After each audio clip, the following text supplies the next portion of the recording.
Hey guys, tonight we begin a journey into the darkest corners of Victorian London.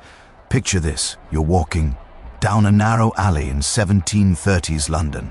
The cobblestones are slick with things you don't want to think about, and then you see it. A wooden sign swinging in the cold wind above a cellar door. The words painted on it make you stop dead in your tracks. Drunk for a penny, dead drunk for tuppence, clean straw for nothing. Now, I want you to really think about that for a second. What kind of place advertises death as a selling point? What kind of desperation drives people through those doors? Tonight, we're going to step through that doorway together. And I promise you, the truth is darker, stranger, and more heartbreaking than you could ever imagine. Now, before we descend those stairs into the shadows of history, I need to ask you something. If you're the kind of person who loves diving deep into forgotten stories, the ones that don't make it into textbooks but reveal everything about who we really are, then do me a favor. Hit that subscribe button. And if tonight's story gives you chills or makes you think or just keeps you company as you're drifting off to sleep, leave that like button glowing. I'd also love to know where you're watching this from right now. Your bedroom in Ohio, a late night in London. Maybe you're on the other side of the world and it's actually morning where you are. Drop a comment and let me know. There's something beautiful about all of us gathering here across time zones to remember people who lived centuries ago. All right, dim those lights if you haven't already. Get comfortable. Maybe pull that blanket a little closer. Let's walk together into the smoke-filled, gin-soaked world of old London. So, here's what you need to understand first. When we talk about Victorian London, most people picture the romanticized version. Gentlemen in top hats, ladies with parasols, the Industrial Revolution bringing progress and prosperity. And sure, that London existed. But right alongside it, sometimes just a few streets away, was a completely different city. A London where human beings were packed into crumbling tenements like sardines, where children started working at 7 years old, where a single room might house 3 families, and where gin, cheap, burning, sometimes poisonous gin, became the only affordable escape from a reality that was frankly unbearable. Let me give you a number that still shocks me every time I think about it. In 1750, the average person in London consumed 10 gall of gin per year. 10 gall. That's not beer, mind you. That's straight spirits. To put that in perspective, that's about 530 shots of gin per person per year. Every man, woman, and child, 1.5 shots every single day. Now, I don't know about you, but I've had nights where I thought one gin and tonic was a good idea and regretted it the next morning. Imagine an entire city doing that daily for decades. But here's what really gets me, and this is where the story becomes personal for me in a way. See, I think about what drives someone to that sign. Drunk for a penny, dead drunk for tuppence. You know what that really is? It's not just advertising. It's not marketing. It's a promise of oblivion. It's saying, we know your life is hard. We know you're cold. You're hungry. Your children are sick. You work 14 hours a day and still can't make rent. Come in here, give us the little money you have, and for a few hours we'll help you forget all of that. And the clean straw for nothing. That's where you'd collapse after you passed out. Just lie there on the floor with the other desperate souls until you woke up enough to stumble back out into the nightmare of your actual life.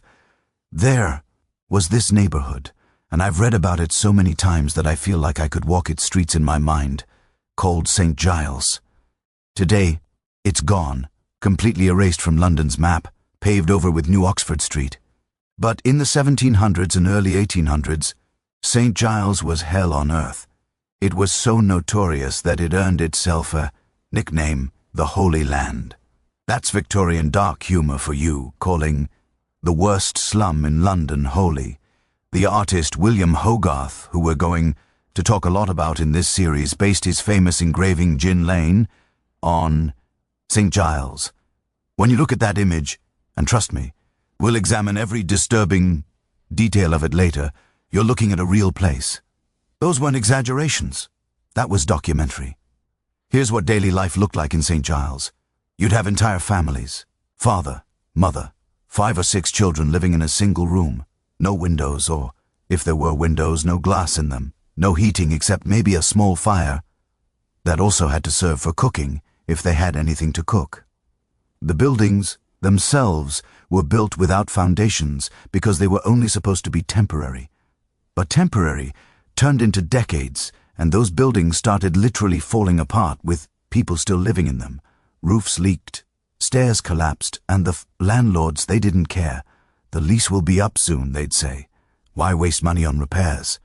Now imagine you're living in those conditions.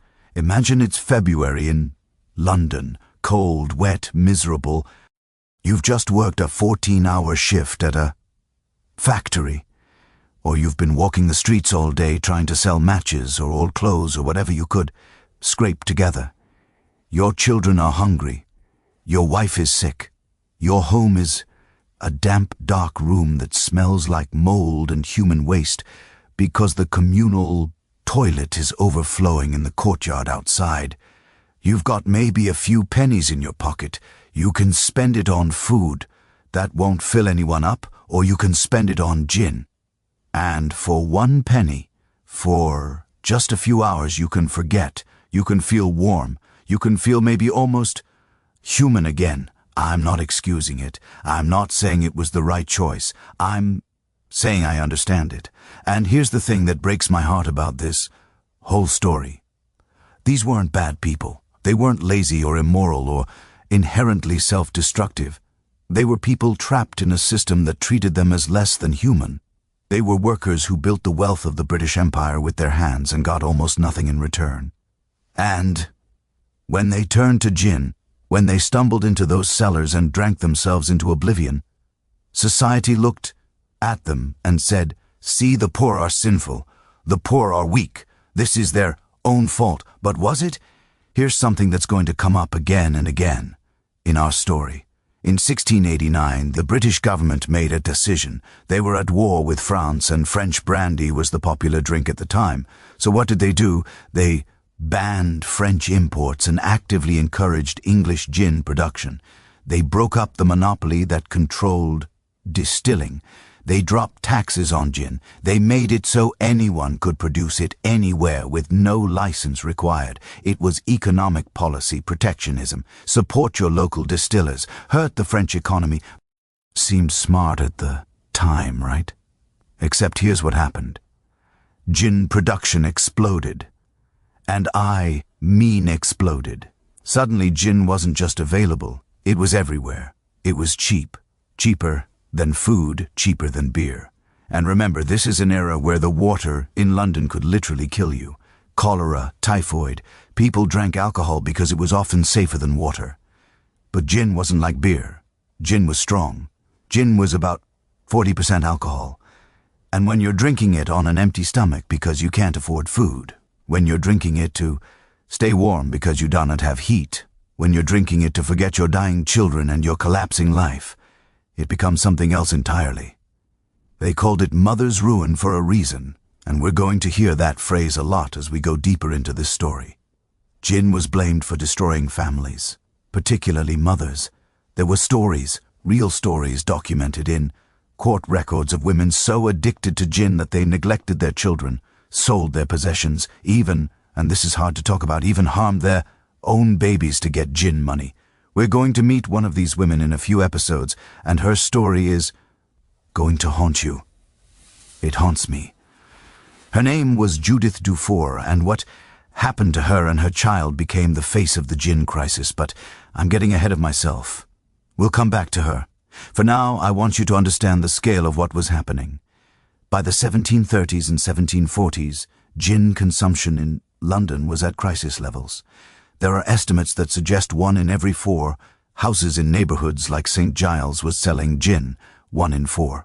Imagine walking down your street right now and every 4th house is a makeshift bar. And these weren't nice establishments. These were holes in the wall cellars, sometimes just a counter in someone's front room. The gin itself, often it wasn't even real gin. Distillers would cut it with whatever they had. Turpentine to give it that pine taste, sulfuric acid for kick. Some people went blind from drinking it. Some went mad. Some just died. The death rate started climbing. The birth rate started falling. For one of the only times in London's history, the population actually began to shrink despite people flooding in from the countryside looking for work. Think about that. A city that was supposed to be growing, the heart of an empire, was actually losing people because they were drinking themselves to death. And the government, at first, they didn't do much because here's the dirty secret. They were making money off the gin taxes revenue. Yes, they'd created the problem, but now they were profiting from it. It took decades, multiple attempts at legislation, public outcry, art, propaganda, and yes, tragic cases like the one I mentioned earlier before they finally got serious about controlling it. And when they did, the solution wasn't what you might think, but we'll get to that in the coming episodes. Here's what I want you to sit with tonight as you drift off. That sign, drunk for a penny, dead drunk for tuppence, clean straw for nothing. It's not just a historical curiosity, it's a window into a level of human suffering that's hard for us to comprehend today. It's also a window into resilience because people survived this, London survived this, and eventually something remarkable happened. Those gin cellars, those places of despair, they transformed. They became something called gin palaces, beautiful, elaborate, almost theatrical spaces. From the ashes of the gin crisis rose something that would define Victorian nightlife. But how did that happen? How did we get from dead drunk furtipants in a cellar to crystal chandeliers and gilded mirrors? How did gin go from a mother's ruin to a respectable drink? And who were the real people behind this transformation? Not just the victims, but the entrepreneurs, or the reformers, the artists who used their work to change public opinion. That's where we're going next. We're about to travel back to 1689 BR, to the moment when England decided to go to war with France and made a choice about gin that would echo through generations. We'll meet kings and distillers, BR soldiers and politicians. We'll see how one decision made for seemingly logical reasons can spiral into tragedy. And we'll start to understand that the story of gin isn't just about alcohol. It's about poverty and power. It's about who gets to escape and who gets blamed. It's about how societies deal with suffering or don't. So, take a deep breath. Let that image of the sign fade for now. Tomorrow night, well, in just a few moments, actually, we're going back to where it all began. Before the cellars, before the crisis, before Mother's ruin earned her name. We're going to 1689 BR, to a moment when everything changed. Stay with me. This story is just beginning. You know what's funny about history? The biggest disasters almost always start with someone thinking they're being really clever. Someone in power makes a decision that seems totally logical at the time, and then decades later, people are literally dying in the streets because of it. That thing is, if you were sitting in that room when the decision was made, you probably would have nodded along. You might have even applauded. That's what makes this part of the story so fascinating, and honestly a little terrifying. So, let's rewind the clock. It's November 5th, 1688. Remember? Remember the 5th of November? Yeah, that date. But this isn't about Guy Fawkes. This is about something that in its own way was just as explosive. On this day, a Dutch prince named William of Orange lands in England with an army. Now, if you're not a history buff, you might be wondering, wait, why is a Dutch guy invading England? Wasn't England like a major power? How does this even happen? Here's the quick version, and I promise it's relevant to our gin story. England's king at the time was James II, and he was Catholic. This was a problem because England was predominantly Protestant, and people were terrified, genuinely terrified, that James was going to turn England back into a Catholic nation, maybe force everyone to convert, maybe ally with Catholic France and Spain. The paranoia was real. So, a group of English nobles essentially invited William of Orange, who was Protestant and married to James's own daughter, Mary, to come save England. It was technically an invasion, but it was an invasion by invitation. History calls it the Glorious Revolution, because remarkably, almost no blood was shed. James fled to France. William and Mary became joint monarchs. And everyone was like, well, that worked out nicely. But here's where our story really begins. See, William of Orange wasn't just Dutch. He'd spent his entire life fighting the French. The Dutch and the French were bitter enemies. And now, William was King of England, which meant England and France were about to become bitter enemies too. Within months, England was at war with France. And war, my friends, war changes everything. Now, I want you to think about the economics of this for a second. Before William showed up, what did English people drink? Well, the wealthy drank wine and brandy, mostly French brandy. It was sophisticated. It was imported. It was expensive, but not impossibly so if you had some money. The working classes drank beer and ale. England had been a beer-drinking nation for centuries. Beer was nutritious, relatively safe. And honestly, it was part of English identity. There's a reason they called it liquid bread. But suddenly England's at war with France, and French brandy that's now funding the enemy. Every bottle of French brandy someone buys is money going to the French economy, potentially funding French soldiers who are fighting English soldiers. So what does Parliament do in 1689? They slap massive import duties on French brandy. They basically make it too expensive for anyone except the super wealthy to afford, which from a wartime economic perspective makes total sense. Cut off your enemy's trade, hurt their economy, basic strategy. But, and this is where things get interesting, they didn't stop there. See, there was this drink called Geneva, or gin, as the English called it, that was popular in the Netherlands' William of Orange's homeland. And some members of Parliament thought, hey, you know what? Why don't we encourage English distillers to make gin? That way we're not dependent on foreign alcohol. We're creating jobs at home, and we're supporting English agriculture because gin is made from grain. On paper, brilliant idea.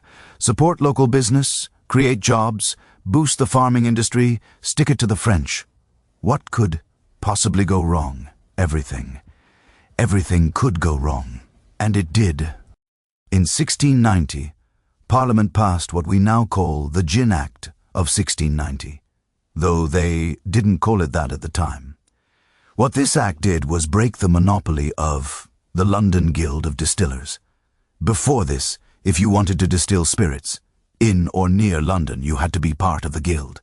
You had to serve an apprenticeship, follow quality standards, all of that. It was regulated, controlled.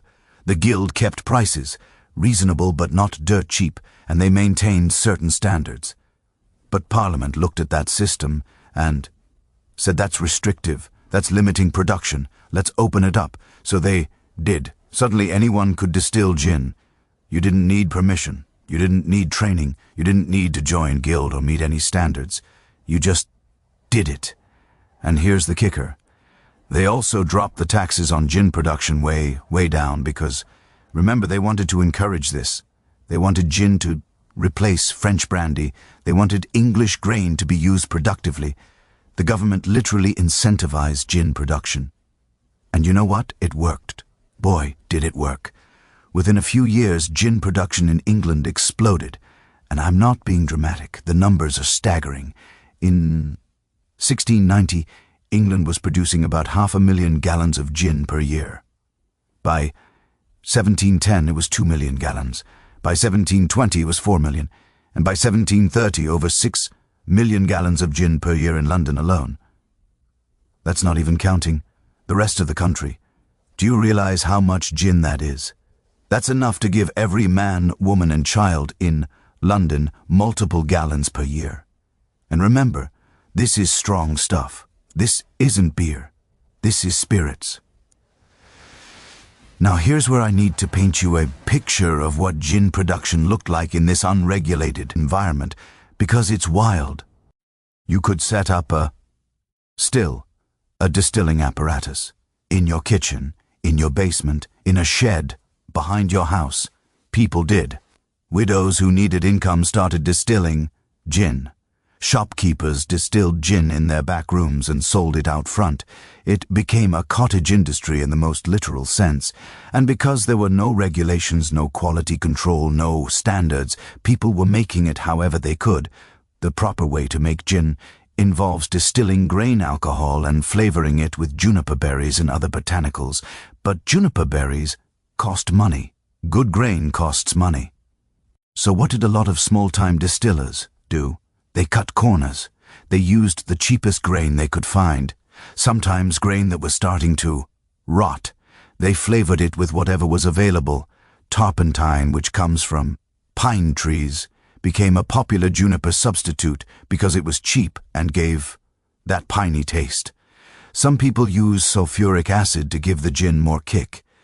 Seriously, sulfuric acid, the stuff that can burn through metal, and people drank it because it was cheap. By the 1720s, you could buy a shot of gin for a penny, a single penny. To put that in perspective, a loaf of bread cost more than that. A pint of beer cost more than that. Gin became quite literally the cheapest thing you could buy, cheaper than food. And when you're poor, when you're hungry, when you're cold and miserable, a penny for a few hours of warmth and forgetfulness starts to look like a very good deal. You know what strikes me about this whole situation? Nobody set out to create a public health crisis. That wasn't anyone's goal. The politicians who passed the Gin Act of 1690 thought they were being smart. They thought they were supporting English business and agriculture while hurting their French enemies. The distillers who started making gin in their homes and shops, they were just trying to make a living. They were entrepreneurs, really, taking advantage of a new opportunity. And the people who drank the gin, they were looking for a moment of relief from lives that were brutally hard. Nobody was evil here.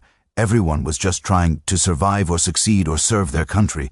And yet the result was catastrophic.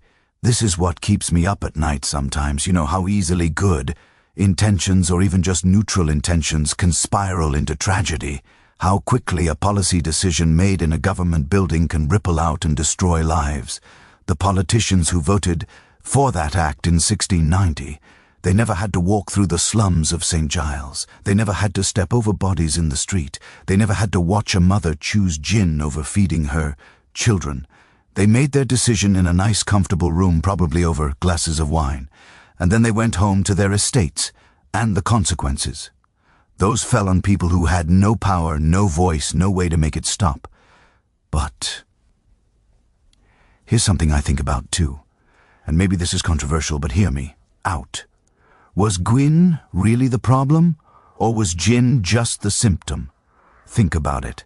The reason gin became so popular, the reason people drank themselves into oblivion, was because their lives were unbearable. The Industrial Revolution was transforming England, but that transformation was brutal for working people. They were being forced off their land in the countryside and into cities where they lived in conditions we can barely imagine today. They worked 14, 16-hour days in dangerous factories. Children as young as 5 or 6 worked in mines and textile mills. There was no health care, no social safety net, no workers' rights. If you got sick, you lost your job. If you lost your job, you starved or you froze or you ended up in a workhouse, which was basically a prison for being poor. So when gin showed up, cheap and strong and readily available, is it any wonder people turned to it? If you were living in a single room with your entire family, no heat, no food, no hope of things ever getting better, wouldn't you be tempted by that penny that promised to make you forget for a little while? I think about this sometimes when I see modern drug crisis, the opioid epidemic, the crack epidemic of the 80s. We have this tendency to blame the drug itself, or to blame the people who use it. We call them weak or immoral. But maybe, just maybe, we should be asking why people are in so much pain that they need to escape in the first place. Anyway, that's getting philosophical. Let me give you another number that blows my mind. By 1733, just 4 decades after the Gin Act of 1690, there were over 7,000 gin shops in London. 7,000 in a city of about 600,000 people. That's one gin shop for every 85 people. And that's just the legal ones that were registered. Historians estimate there were thousands more operating illegally or semi-legally. Some neighborhoods, like the St. Giles area we talked about, had a gin cellar in literally 1 out of every 4 houses. You couldn't walk down the street without passing multiple places selling gin, and the gin itself, it earned some truly creative names. There was Lady's Delight, which was supposedly smoother and sweeter. Cuckold's Comfort, which I mean the name alone tells you a story about unhappy marriages and looking for escape. Strip Me Naked, which would apparently so strong it would make you want to take your clothes off. Or maybe it was called that because people would pawn their clothes to buy it. Kill Grief was another popular one, just straight up admitting that the point was to kill your feelings.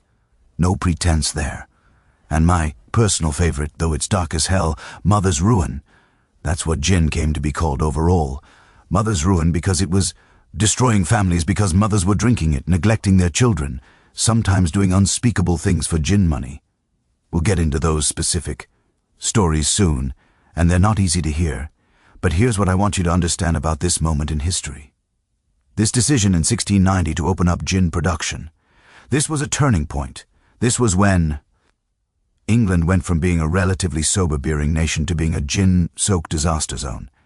And it happened because of policy, because of a government decision. The gin crisis wasn't inevitable. It wasn't natural. It was created. And that to me is the most important lesson here. When we think about social problems today, addiction, homelessness, poverty, we need to ask ourselves, what policies created this? What decisions did people in power make that led to this situation? Because I guarantee you somewhere, some well-meaning politician thought they were being clever. You know what else happened in the 1690s? The government started making money off gin. Taxes on gin production, even though they were low, were bringing in revenue. By the 1730s, gin taxes were a significant part of the government's income, which meant that even as the crisis got worse and worse, even as reformers started calling for action, the government had a financial incentive to keep the gin flowing. They'd created a monster, and now they were feeding off it. Does that sound familiar? It should. It's the same dynamic we see with tobacco taxes, with gambling revenue, with any vice that governments profit from while people suffer. The really tragic thing, people saw this coming. There were warnings. In the early 1700s, some doctors and clergy started raising alarms about gin. They wrote pamphlets. They gave sermons. They said, this is getting out of control. This is destroying our society. And you know what happened? Not much. Because the gin lobby was powerful. Distillers were making money. Tavern owners were making money. Grain farmers were happy because they had a market for their crops, and the government was collecting taxes. So the warnings were ignored. For decades they were ignored. And all the while, more and more people were falling into addiction.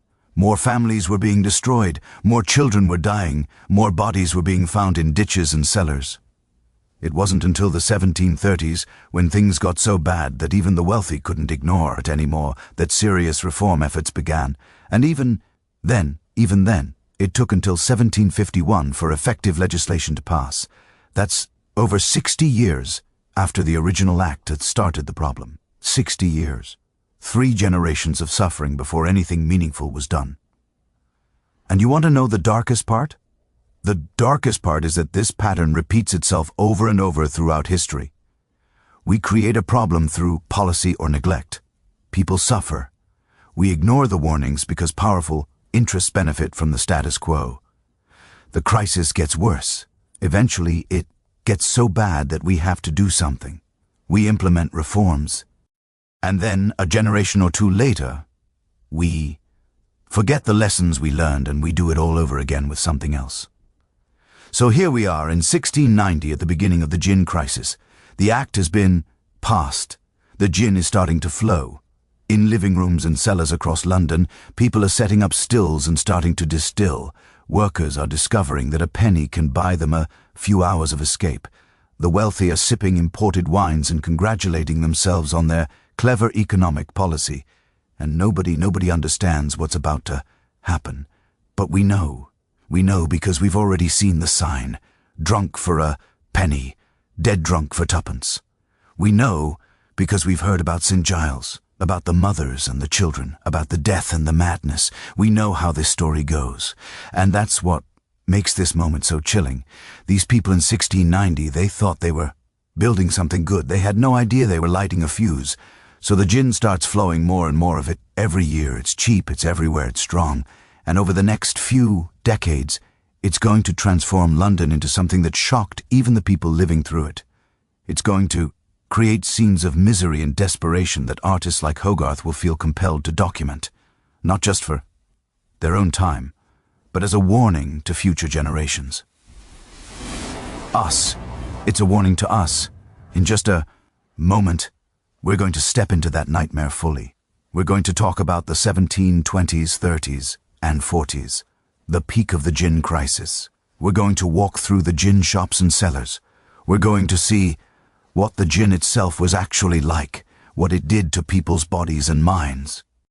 We're going to look at the numbers, and some of them are going to shock you about death rates, crime rates, birth rates. We're going to understand what it means when an entire society starts to collapse under the weight of addiction. And we're going to start asking the hard questions about who's responsible and what finally made people wake up and do something about it. Stay close. This is where the story gets dark, but it's also where the truth becomes impossible to ignore. There's a smell you can't quite forget once you've read about it. Historian after historian who documented the gin cellars of 1730s London mentions it.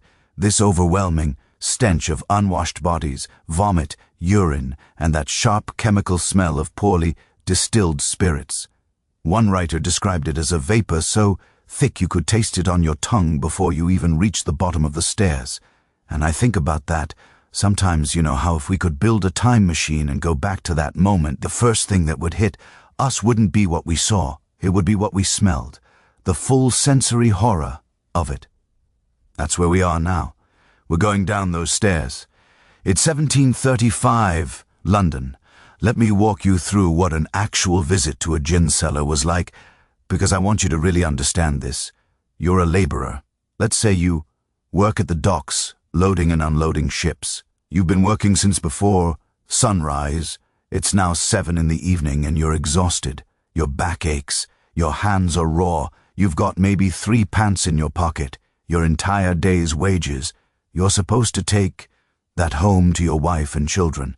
That money is supposed to buy bread, maybe some milk if you're lucky. But you're so tired. You're so cold. And you know that around the corner there's a place where 1 penny can make all that pain go away just for a little while. So you go. You walk down a narrow alley, and I mean narrow, like maybe 3 feet wide, between 2 crumbling brick buildings. There's sewage running in a channel down the middle. You try not to step in it. You reach a door that's half rotted, hanging on rusty hinges. Above it, maybe that sign we talked about, or maybe just a crude painting of a bottle. You push the door open and immediately you're hit with that smell I mentioned. It's warm down here, though, warm from all the bodies packed inside. So you descend. The stairs are steep, they're slippery. The only light comes from a few tallow candles, animal fat candles that add their own greasy smoke to the air. You reach the bottom and your eyes adjust. It's a room maybe 15 feet by 20 feet.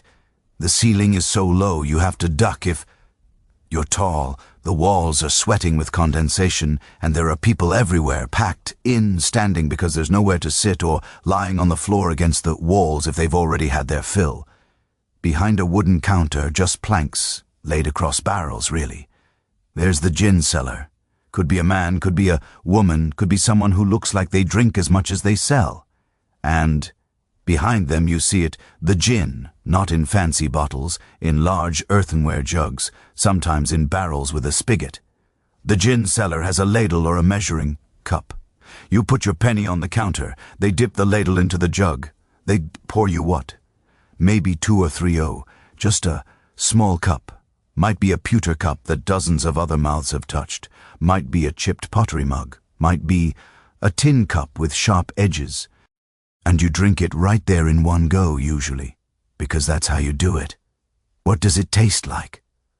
Well, if you're lucky, and I mean very lucky, it tastes like juniper and alcohol, sharp, piney burning going down.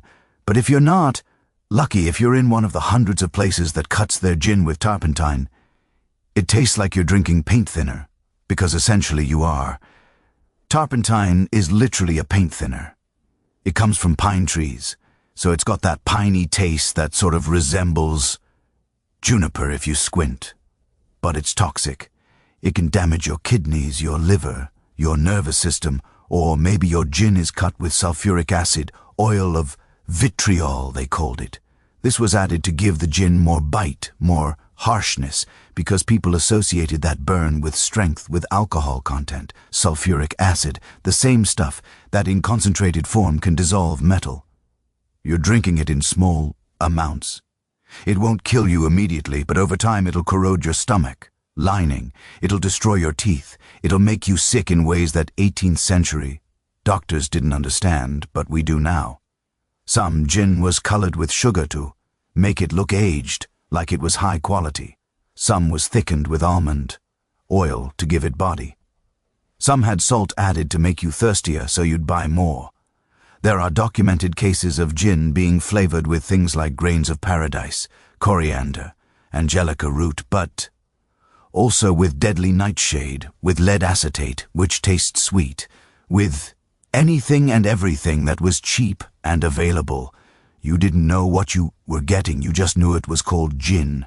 It cost a penny and it would get you drunk, so you drink it. And within minutes you feel it. Gin is about 40% alcohol, sometimes higher. On an empty stomach, because you probably haven't eaten all day, it hits fast. The room starts to blur.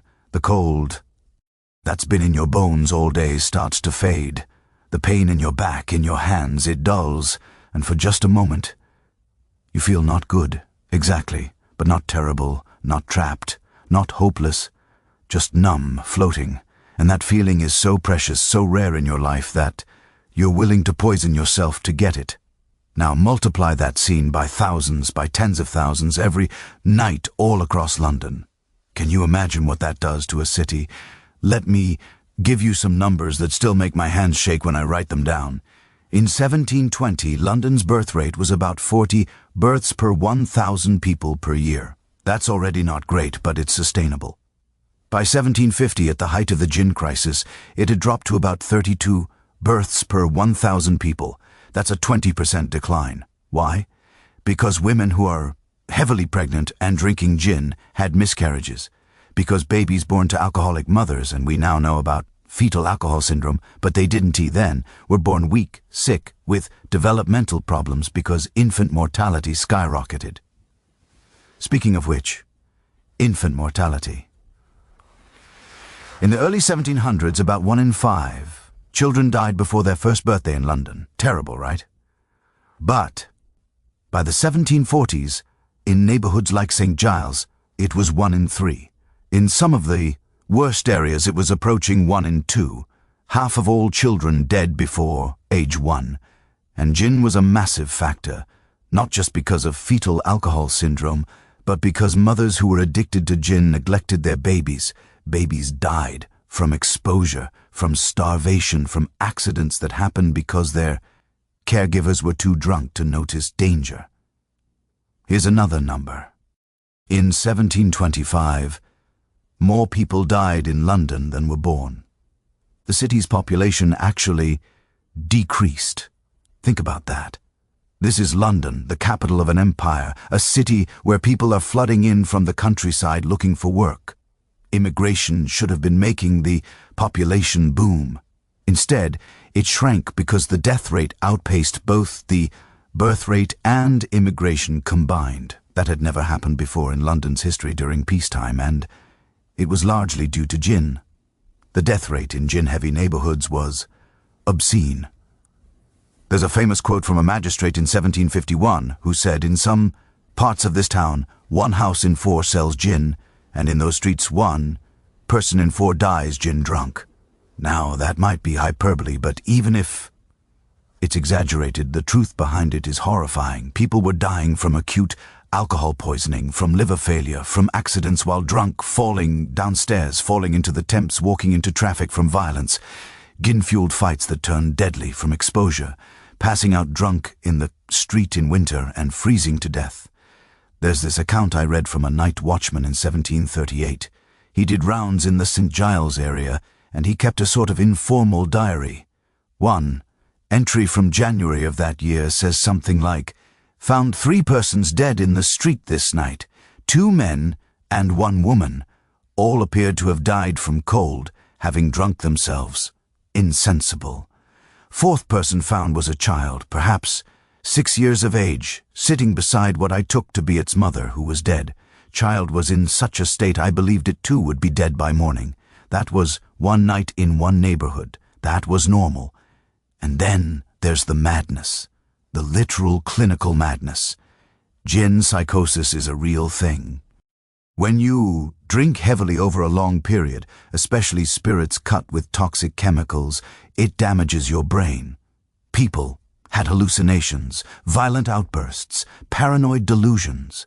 There are medical records from Bethlehem Hospital, Bedham, the infamous asylum, showing a massive increase in admissions during the gin craze, particularly from 1730 to 1750. They didn't understand what was causing it. They just knew that more and more people were going insane. Now we know it was the gin, the alcohol itself, plus the poisons it was cut with.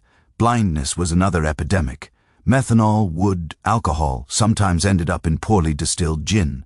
Methanol poisoning causes blindness. There are accounts from the 1740s of beggars on the street, some of them quite young, who'd gone blind from gin. Just completely blind. No warning, no way to reverse it. One day you can see and then you drink some bad gin, and within days your vision is gone forever.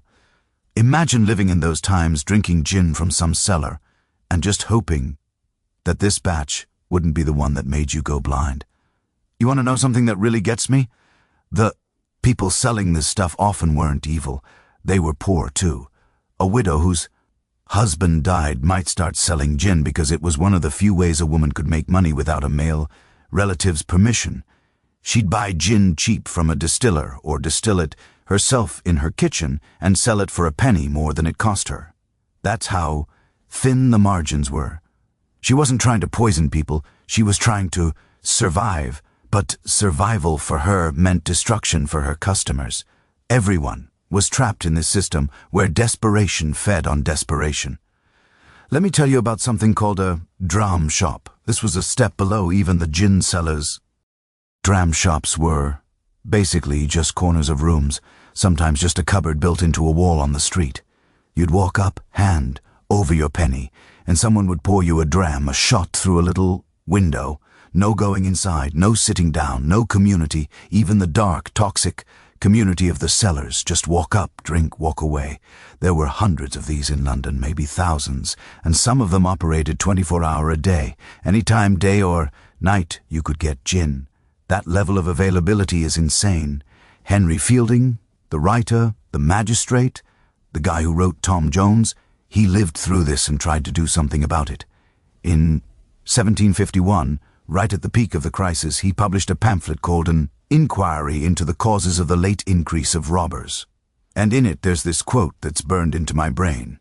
He wrote, "A new kind of drunkenness unknown to our ancestors is lately sprung up amongst us, and which, if not put a stop to, will infallibly destroy a great part of the inferior people. The drunkenness I here intend is by this poison called gin, the principal sustenance, if it may be so called, of more than 100,000 people in this metropolis. 100,000 people. Out of a population of 600,000, 1 in 6 Londoners was subsisting primarily on gin, not food gin. They were drinking their meals, drinking their calories, drinking their entire existence, and Fielding was there, seeing it, trying desperately to make people understand that this was an emergency, that London was dying. But here's what breaks my heart about Fielding's pamphlet. He wasn't just describing the problem. He was begging for a solution. And you can feel the frustration in his writing, the desperation, because he'd been watching this for years. He'd been sentencing people in his court for gin-related crimes for years. Theft to buy gin, violence while drunk on gin, neglect of children because of gin, murder, so much murder. And he was screaming into the void, "Please, someone do something." And people did notice. By the 1740s, you couldn't ignore it anymore. The streets were full of gin-drunk people stumbling around. Crime had skyrocketed. Burglaries, robberies, assaults. Prostitution had exploded because women needed money for gin. Workplaces were struggling because workers would show up drunk or not show up at all. The military complained that they couldn't find healthy recruits because an entire generation was being destroyed by gin. Ships couldn't find good sailors. Factories couldn't find reliable workers. The entire machinery of society was breaking down. There's this account from a German visitor to London in 1748, and he wrote back home describing what he saw, and it reads like he's describing hell. He talks about walking through St. Giles and seeing children drinking gin.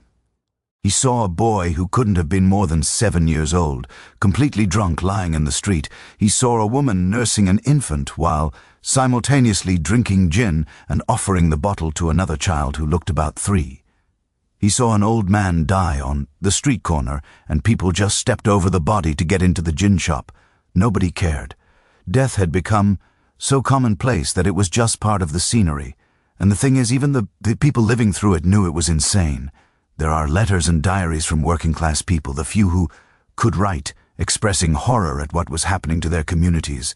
They knew. They watched their neighbors, their friends, their family members destroy themselves. But what could they do? How do you fight an epidemic when you're poor, powerless, and the government is profiting from the thing that's killing you? By 1750, London was at a breaking point. Something had to give, and it did. But not before one story in particular captured the public imagination and became the symbol of everything wrong with the gin crisis. A story so dark, so shocking that it finally forced people who'd been looking away to look directly at what gin was doing. That story involves a woman named Judith Dufour, her 2-year-old child, and a decision so unthinkable that when it went to trial, the entire city held its breath. We're about to meet Judith. We're about to hear her story, understand her life, and witness what happened on that terrible day in 1734.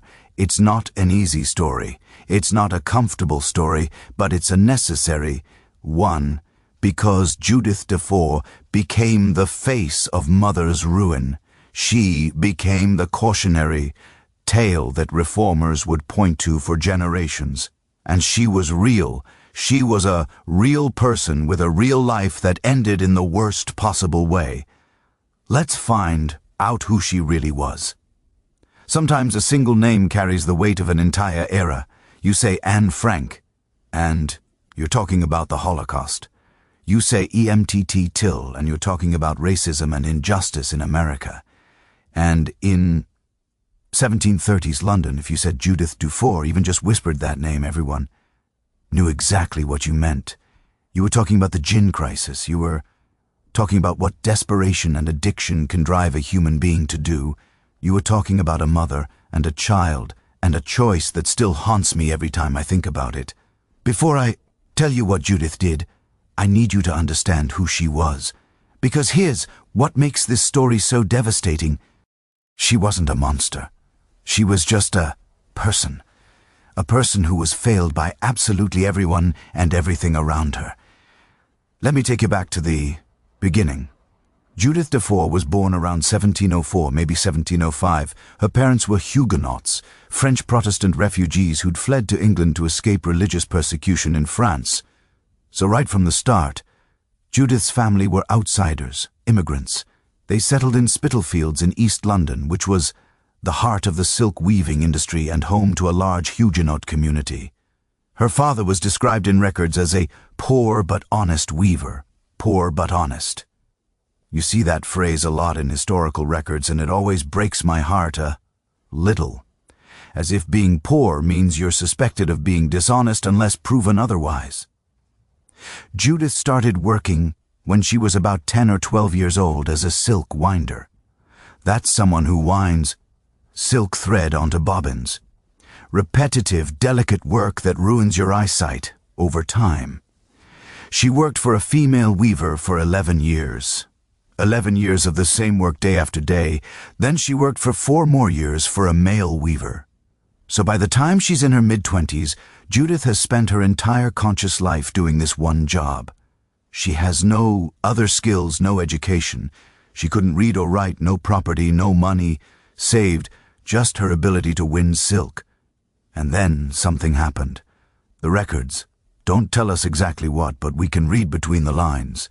Judith got pregnant. She wasn't married. And in 18th century England, that was catastrophic. There's a notation in the trial records that says she fell into bad company and had a bastard child which died. Bad company. That's the phrase they used, as if Judith getting pregnant was evidence of moral failure rather than, being human. As if the man who got her pregnant bore no responsibility whatsoever. And here's the thing, that pregnancy probably cost Judith her job. Unmarried pregnant women were fired always. It was automatic. You're pregnant, you're out.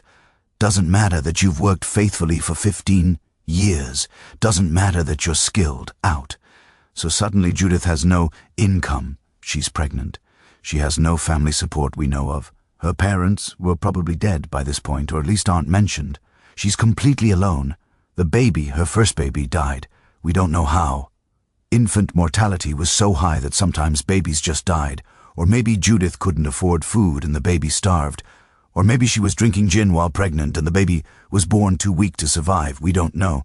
But the baby died, and then Judith got pregnant again, this time with a little girl named Mary. Now, I want you to think about Judith's life at this point. She's about 28, maybe 29 years old.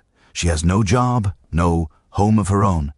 She's living in, actually, we're not entirely sure where she was living, possibly in a workhouse, which was basically a prison for poor people, possibly in some shared room in a tenement. She has a baby daughter, no money, no prospects, and she's an alcoholic. The trial records make it clear that by this point, Judith was heavily addicted to gin. Do you see how this happened? This wasn't some sudden moral collapse. This was a slow accumulation of circumstances, each one narrowing her options a little more until she was trapped. Poverty, unemployment, shame, the immense shame of being an unmarried mother in that society, isolation, hopelessness, and gin, cheap and available on every corner, offering temporary relief from all of it. Of course she drank. Of course she did. What else was there? On January 24th, 1734, and yes, we know the exact date because of the trial, Judith did something that was either an act of desperate practicality or unspeakable cruelty, depending on how you look at it. Probably it was both. She went to the workhouse where her daughter Mary was being kept. Mary was 2 years old. The workhouse had recently given Mary new clothes, a little coat and stays, a petticoat and stockings, brand new clothes for a 2-year-old girl. Can you picture that? This little girl who'd been wearing rags suddenly dressed in new things. Maybe she was excited, maybe she showed them off. 2-year-olds do that, you know. Look at my new dress. Judith told the workhouse officials she wanted to take Mary out for a few hours, just to visit, just to spend some time together. And they let her. Why wouldn't they? Mary was her daughter. So Judith took Mary's hand, and they walked out, together, a mother and her child on a cold January day in London. Judith wasn't alone. She was with a woman named Smoky, who some records suggest was also an alcoholic, also desperate.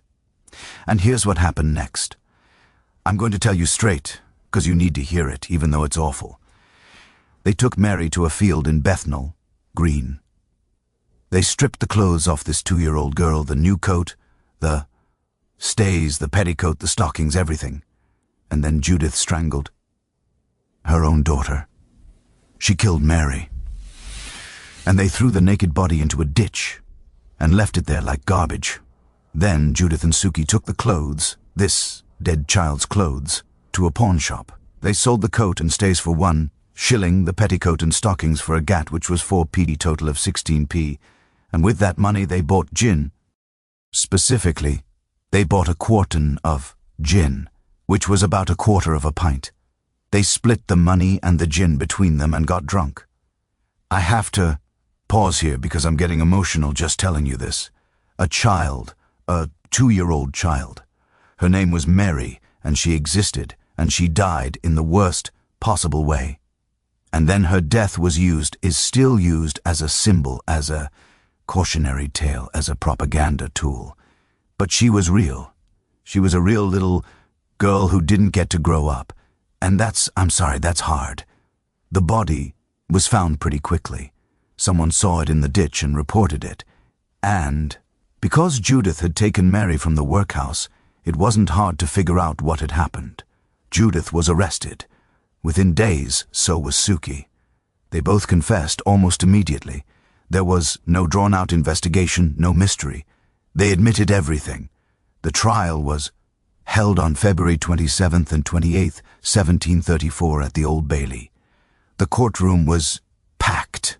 Everyone wanted to see the woman who'd killed her own child for gin money. The evidence was straightforward. Witnesses from the workhouse testified. The person who bought the clothes testified. Judith's own confession was read out. The trial lasted less than 2 days, and the verdict was never in doubt. Guilty, death by hanging. But here's what gets me about the trial. As I read through the records, and yes, they still exist, you can read them online at the Old Bailey Proceedings website. What strikes me is how everyone focused on the gin.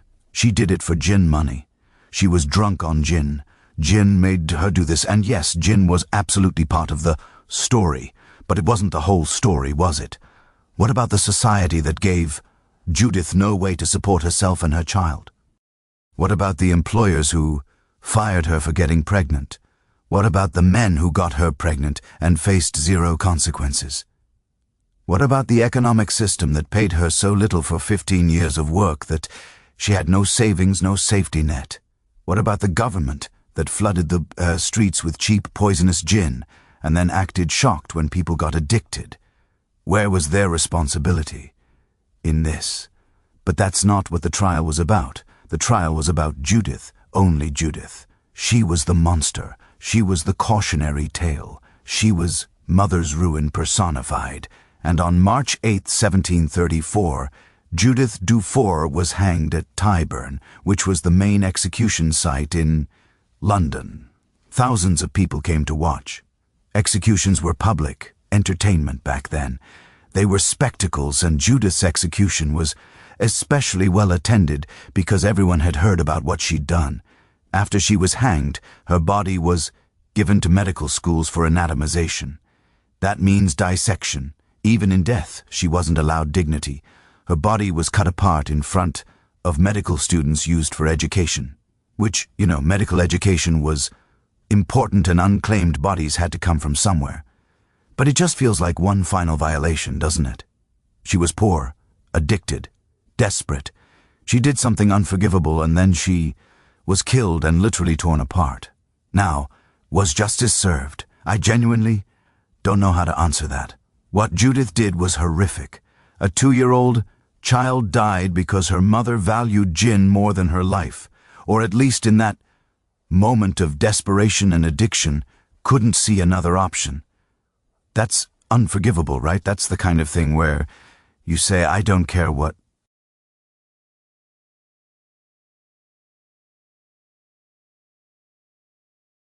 your circumstances were. You killed your child. That's evil. But then I think about Judith's life. I think about being 10 years old and starting to work. 15 years of a labor and nothing to show for it. Getting pregnant and immediately losing everything. Living in poverty so extreme that you literally can't afford to eat. Turning to gin because it's the only thing that makes the pain stop even for an hour. Becoming so addicted that your entire brain chemistry has changed, that you're not even making rational decisions anymore. And I think, was she failed? Was she failed by her society so completely that by the time she killed Mary, she was already destroyed as a person? I'm not saying she wasn't responsible. I'm saying maybe she wasn't the only one responsible. Maybe there were a lot of guilty parties in this story, but only one of them hanged. Here's the thing that really troubles me. After Judith was executed, her story became famous. Preachers used it in sermons. This is what jinn does. This is the devil in liquid form. Reformers used it in pamphlets. We must ban jinn before it destroys more families. Politicians used it in debates. See, the lower classes can't be trusted with cheap alcohol. And yes, Judith's story did help push forward jinn reform legislation. It was one of the cases that made the 1751 Jinn Act possible. So, in a way, Mary's death and Judith's execution did lead to something positive. Fewer people died from jinn after that. But I wonder, and this keeps me up at night, I wonder if the real lesson was learned because the lesson shouldn't have been jinn is evil. The lesson should have been people in desperate poverty will do desperate things. And if we don't address the poverty, changing the drug won't fix the problem. But that's not the lesson society took from it. They took the poor are dangerous when they drink. They took we need to control these people better. They didn't take maybe we should pay people enough that they can afford food and housing and don't need to escape her into oblivion. You know what the worst part is? Judith Dufour wasn't unique. She was just the most famous case. There were other instances of mothers harming their children during the gin crisis. There was Mary Estwick, who got so drunk she let a baby crawl into a fireplace and burn to death. She was watching the baby for money, and she spent that money on gin instead of staying sober. There were mothers who sold their children's bar clothes while the children were still wearing them. Mothers who abandoned infants on the street. Mothers who EBR, the list goes on. And every single one of them was held up as evidence that EBR mothers, specifically poor mothers, were inherently immoral. Not that they were desperately poor and addicted, not that they needed help, just that they were bad. And here's what really gets me. Where were the fathers in all these stories? Judith got pregnant twice. Sambar man was responsible both times. Where was he? Why didn't he face any bad consequences? Why didn't he have to support his children? And that's true for all these cases. It was always Thaber mothers who were blamed, who were executed, who became cautionary tales. The fathers just disappeared from the narrative, like they had nothing to do with it. I think about Judith sometimes more than I probably should. I tried to imagine what her last thoughts were as she stood on the gallows at Tyburn. Did she regret what she'd done? Of course she did. Did she understand why she'd done it? Did she blame herself entirely? Or did some part of her recognize that she'd been set up to fail from the very beginning? Did she think about Mary, about that little girl who should have grown up? Did she hope for forgiveness? Or did she think she was beyond forgiveness? And I think about Mary, 2 years old. We don't even know what she looked like. We don't know if she was happy or sad, talkative or quiet. We don't know anything about her except that she existed and she died, and her death became a story people told to make a point. She deserved so much more than that. She deserved a life and she didn't get one. This story, Judith's story, Mary's story, it became the symbol of the gin crisis. When people talk about mother's ruin, this is the image that comes to mind. And soon, very soon, an artist named William Hogarth is going to take this image, this story, these fears, and he's going to create something powerful, something that will change how people see gin, how they see poverty, how they see their own society. He's going to create a piece of art so disturbing, so memorable that it'll still be famous almost 300 years later. We're about to meet William Hogarth. We're about to see how art can be more powerful than laws, how an engraving can change minds when 1,000 sermons couldn't. We're about to see Gin Lane, every terrible detail of it, and understand how one man's vision helped end a crisis. But not before we understand the man himself. Who was Hogarth? What made him care about the gin crisis? And why did he believe that showing people the horror would make them finally take action? Let's find out If you've ever tried to change someone's mind about something they don't want to see, you know how hard it is. You can show them statistics, you can give them logical arguments. You can plead with them, and they'll just look away. They'll find reasons not to believe you, not to care. But sometimes the right image at the right moment can cut through all that denial and make people actually see. That's what William Hogarth understood. That's what he was counting on. And in February of 1751, he was about to test that theory in the most dramatic way possible. William Hogarth was born in London in November 1697, and his childhood gave him a front-row seat to poverty in a way that most successful artists never experience. His father, Richard Hogarth, was a schoolteacher and a writer, an educated man, which should have meant security. But education doesn't pay bills if nobody wants what you're selling. Richard opened a Latin-speaking coffee house in London. This ambitious project where customers were supposed to converse only in Latin, very intellectual, very impractical. It failed spectacularly, and when it failed, Richard couldn't pay his debts.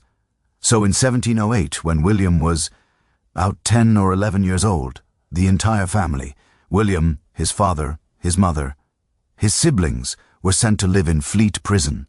That's right, Detour's prison.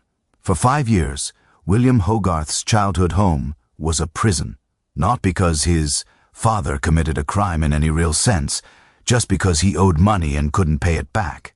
For 5 years, William watched his educated, dignified father reduced to nothing.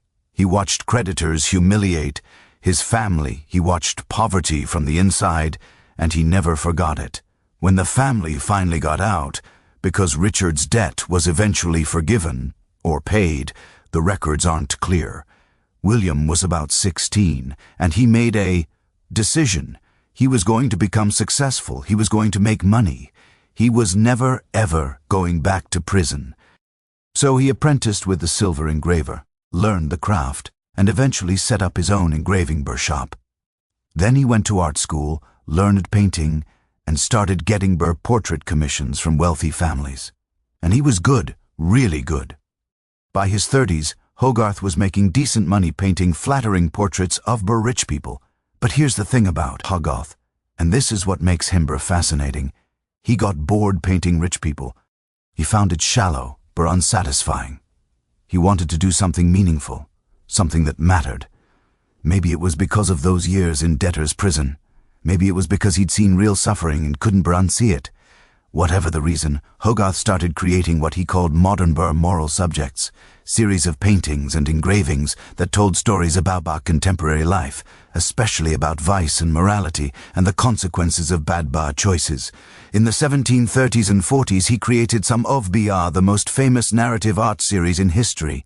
A Harlot's Progress about a young woman who comes to London, gets corrupted and dies young.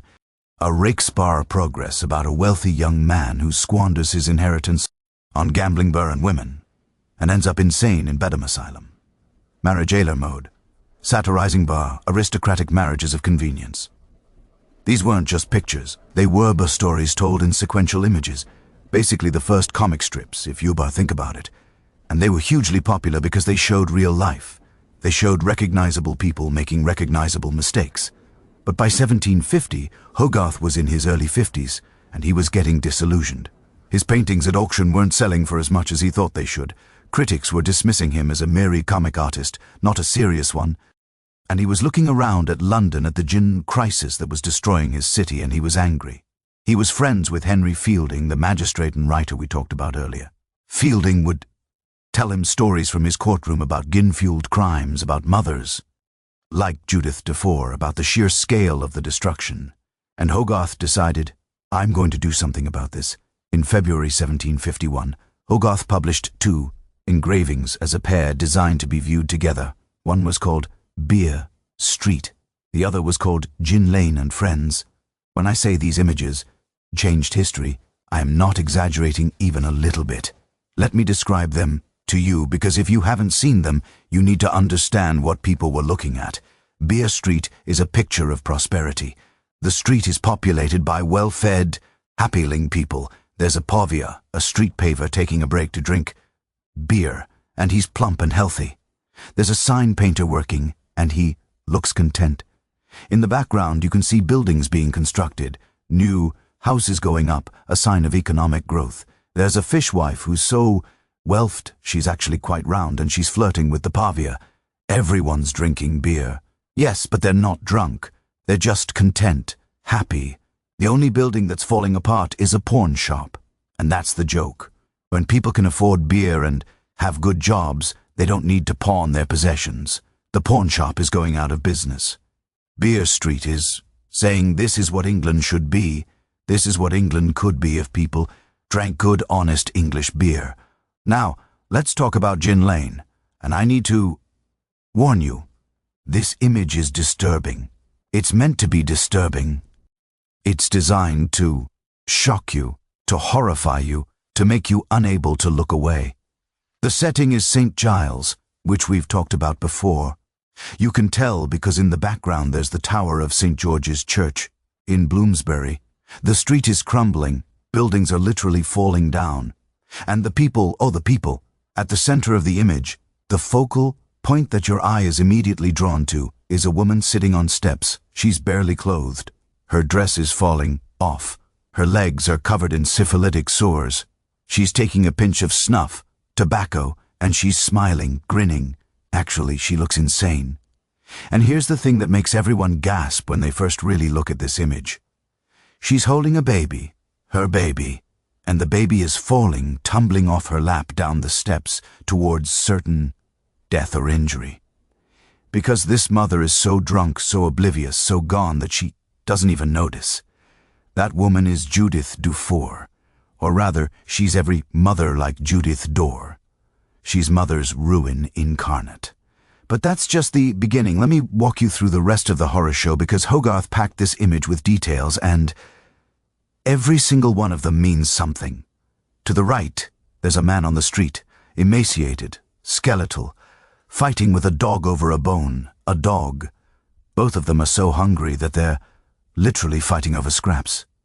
Next to them, there's a child, and the child is holding a baby, maybe their younger sibling, and the baby looks already dead, or dying.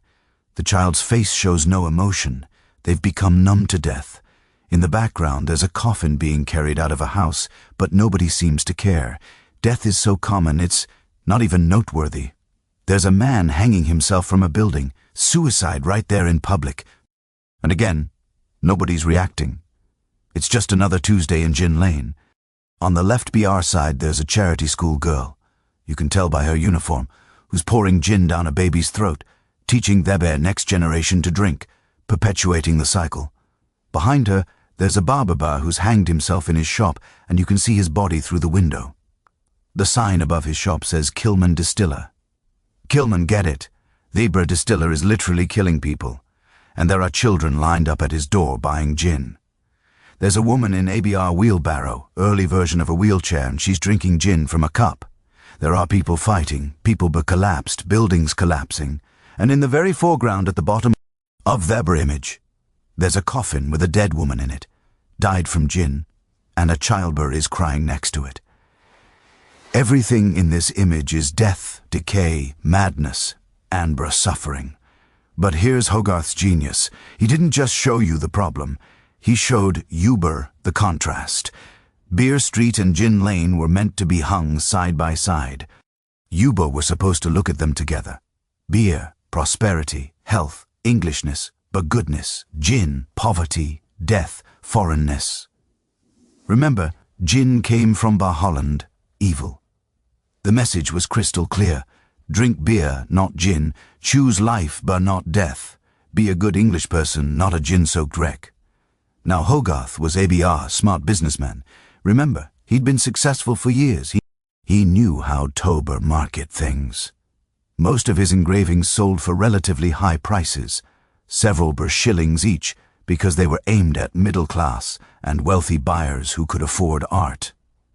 But Beer Street and Gin Lane, he sold them cheap, really cheap, about a shilling each, sometimes bar less if you bought them as a pair. Why? Because he wanted working class people to buy them. He wanted these images in taverns, in workshops, in homes, in gin shops. He wanted everyone to see them. And there's this note he published with the engravings, kind of like an artist statement, where he says something like, "As the subjects of these prints are calculated to reform some reigning vices peculiar to the lower class of people, in hopes to render them of more extensive use, the author has published them in the cheapest manner possible." He's being a bit condescending there with lower class of people, but his heart's in the right place. He wanted these images to actually make a difference, not just decorate rich people's walls. And they did. They absolutely did. Gin Lane became instantly famous. Everyone was talking about it. Tavern keepers hung it on their walls. Taverns obviously loving the pro-beer message. Preachers used it in sermons. Reformers used it in pamphlets. It became the visual representation of the gin crisis. When people thought about gin, they saw Hogarth's image in their minds. That woman dropping her baby, the man fighting a dog, the suicide, the death, the decay. The timing was perfect too. Remember, this was published in February 1751, and Henry Fielding, Hogarth's friend, had just published his pamphlet, An Inquiry into the Late Increase in Robbers, in January 1751, just 1 month earlier. They were coordinating. Fielding provided the written argument, the statistics, the logical case for gin reform, and Hogarth provided the emotional punch, the visceral horror that made people feel it in their gut. Words and images working together, logic and emotion. It was a 1-2 punch. And that same year, 1751, Parliament passed what became known as the Gin Act of 1751. This was different from earlier attempts at gin regulation. This one actually worked. It didn't try to ban gin outright. They'd learned the prohibition just creates black markets. Instead, ITR required licenses to sell gin, but made those licenses affordable for legitimate bar businesses while cracking down on the sketchy cellar operations. It forced gin sellers to operate out of proper premises that rented for at least $10 a year, meaning no more dank cellars and beer holes in the wall. It prohibited distillers from selling directly to unlicensed merchants, which cut off the BR supply to the worst operations. Now, did Hogarth's engraving single-handedly cause the Gin Act of 1751 BR to pass? No, of course not. There were lots of factors. Fielding's writing, the Burr Judith Defoe case, years of reformers' efforts, the sheer undeniable scale of BR the crisis. But did Gin Lane help? Absolutely. It made the issue impossible to ignore. It gave people a mental image they couldn't shake. It turned an abstract or social problem into a concrete horror. You know what's interesting to me? The bruh power of that image hasn't faded. If you Google Gin Lane right now, you'll find it. 300 years later, it's still famous. It's still being analyzed in art history bar classes and public health classes. It's been parodied and referenced countless times. There have been modern versions, Bar Cocaine Lane, Binge Drinking Lane, using Hogarth's template to comment on modern bar substance abuse issues. The image he created transcended its moment and became timeless. And I think that's because Hogarth understood something fundamental about human psychology. We can intellectually understand that X number of people are dying and still not feel it. Statistics don't move us the way stories do. Numbers don't move us the way images do. But show us one mother dropping one baby. Make us see her face, see the baby falling, see the horror of that single moment. And suddenly we get it. Suddenly it's real. That's what the best art does, right? It makes the invisible visible. It makes the abstract concrete. It takes something we know intellectually and makes us feel it emotionally. And when you feel something, when it hits you in the gut, that's when you're moved to action. That's when change becomes possible. Hogg knew his image was propaganda. He wasn't pretending to be objective. Beer Street was just as much propaganda as Gin Lane. He was promoting beer consumption, which benefited British brewers and agricultural interests. He had an agenda. But sometimes propaganda can be true. Sometimes the thing you're pushing is genuinely better than the alternative. And in this case, beer. lower alcohol content, more nutritious, less likely to be adulterated with poison, really was better than the gin that was killing people. After the Gin Act passed, after gin consumption started to decline, after the crisis began to ease, Hogarth went back to painting. He did other series, other works. But Gin Lane remained his most famous creation. It's the thing he's still remembered for, and I wonder sometimes what he thought about that. Did he mind being known primarily for this one shocking image rather than for his more sophisticated artistic work? Or was he proud that his art had actually changed society, had saved lives? I hope it was the latter. I hope he knew what he'd accomplished, because here's what happened after 1751. Gin production dropped. In 1751, London was producing about 7 million gallons of gin. By 1752, it was down to 4.25 million gallons. That's a 40% drop in 1 year, and it kept dropping. The death rate started declining. The birth rate started recovering. Slowly, very slowly, London began to heal. But the gin crisis didn't end overnight. It took years, it took a generation, and in the meantime, there was still so much suffering, still so many broken lives that could never be put back together. Judith Dufour was already dead. Mary was already dead. The thousands who died in the 1730s and 40s were already dead. Hogarth's image couldn't bring them back. Reform couldn't undo what had already happened. It could only prevent future tragedies. And that's the lesson, isn't it? Prevention is always better than cure. But prevention requires people to see the problem before it becomes a crisis. It requires people to care about those who are suffering, even when those people are poor, powerless, and easy to ignore. It requires art and writing and activism and people willing to make noise until the system changes. Hogarth made noise. He made a lot of noise with a single engraving, and people listened. Finally, people listened. But our story isn't over, because now we need to talk about what happened next. The Gin Act passed, gin consumption dropped. But did the problems go away? Did poverty disappear? Did the slums suddenly become livable? No, of course not, because gin was never the root problem. Gin was a symptom. And when you only treat symptoms, the disease finds new ways to express itself. So, what happened after the gin crisis? How did the gin shops transform? And where did all those desperate people go when they couldn't get cheap gin anymore? That's where we're headed next. The aftermath, the consequences, both intended and of reform. Stay with me. This transformation is going to surprise you. Laws are funny things. On paper, they seem so simple. Don't do 10th. If you do X, there will be consequences. Easy, right? But then real people with real lives have to deal with those laws, and suddenly everything gets complicated. Loopholes appear, black markets emerge, and sometimes, often, the law makes things worse instead of better. That's exactly what happened when the British government tried to stop the gin crisis. They tried 5 times, 5 separate major laws over 22 years, and the first 4 complete disasters. Fascinating disasters. Let me tell you about them. Actually, before we dive into the acts themselves, I need to set up something important, because there's this assumption people make when they hear the government passed laws to stop gin. They assume the government wanted to stop gin, but here's the uncomfortable truth. For most of those 22 years, the government was making massive amounts of money from gin.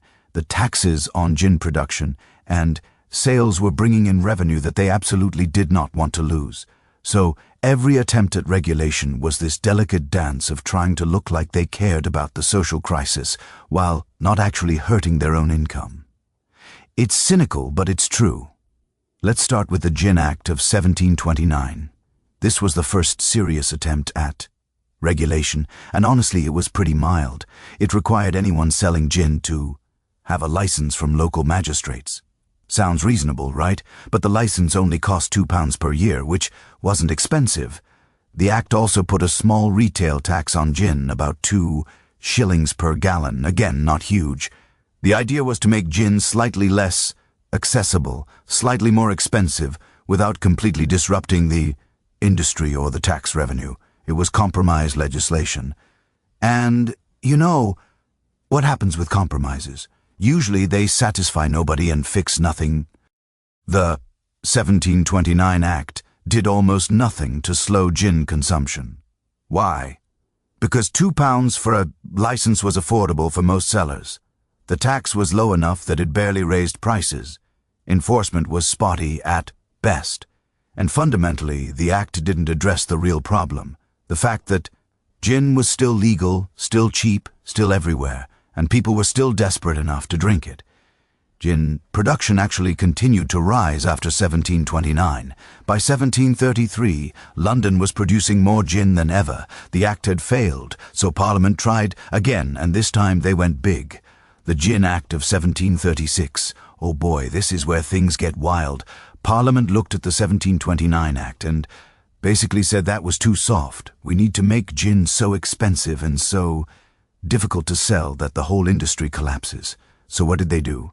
They imposed a retail license fee of £50 per year. £50 in 1736. That's equivalent to about $10,000 today. It was a fortune.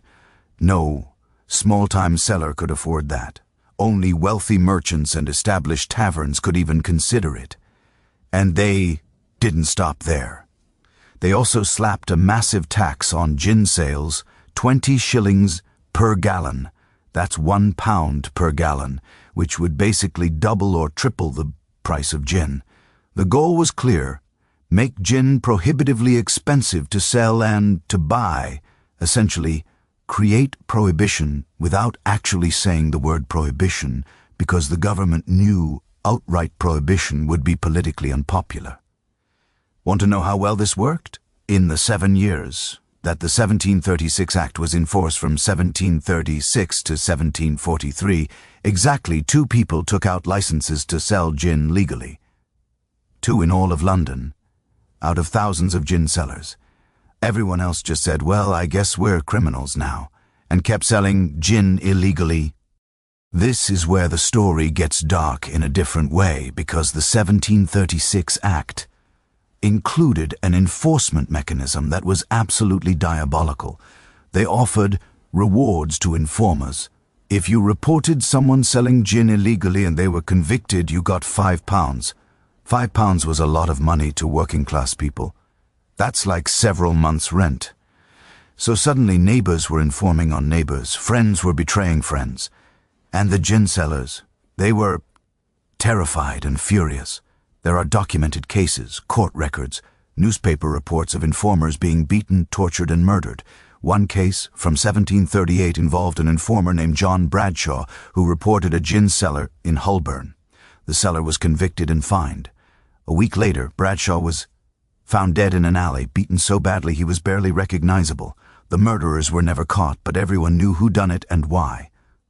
The message was clear: inform and you'll pay with your life. And gin sellers got creative, really creative. They came up with schemes to avoid the law that were, you have to admire the ingenuity even as you recognize how terrible it all was. There was something called a Puss and M.W. shop. Customers would come to a house with a cat sign outside. They'd say puss through a slot in the door or through a tube. Someone inside would say M.W. back. The customer would put money in a drawer that slid out and gin would be poured into a container in the drawer which would slide back in. No direct transaction, no seeing the seller. Technically, maybe not selling gin. The legal logic was fuzzy, but it worked enough to avoid prosecution. Another scheme, vending machines. I'm serious. These were primitive vending machines for gin. There'd be a lead tube sticking out of a wall. You'd put pennies in a slot, say, "Gimme gin," and gin would pour out of the tube. Who was on the other side of the wall? Officially, nobody knew. Can't arrest someone you can't identify, right? These things were all over London during the 1736-1743 period. The illegal gin trade exploded. And here's the problem with illegal markets. Quality control goes out the window. At least when gin sellers were operating semi-legally, there was some incentive to not literally poison your customers because you wanted repeat business. But in the black market, People were selling anything and calling it gin.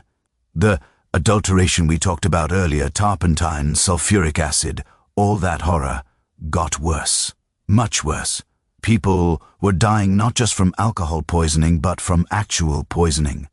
The mortality rate went up during the 1736 Act years, not down. And the government was losing money. The tax revenue from gin dropped dramatically because most gin was now sold illegally and untaxed. The licensing fees they'd hoped would raise money. 2 licenses at £50 each is £100 total. They were previously making thousands from the old system.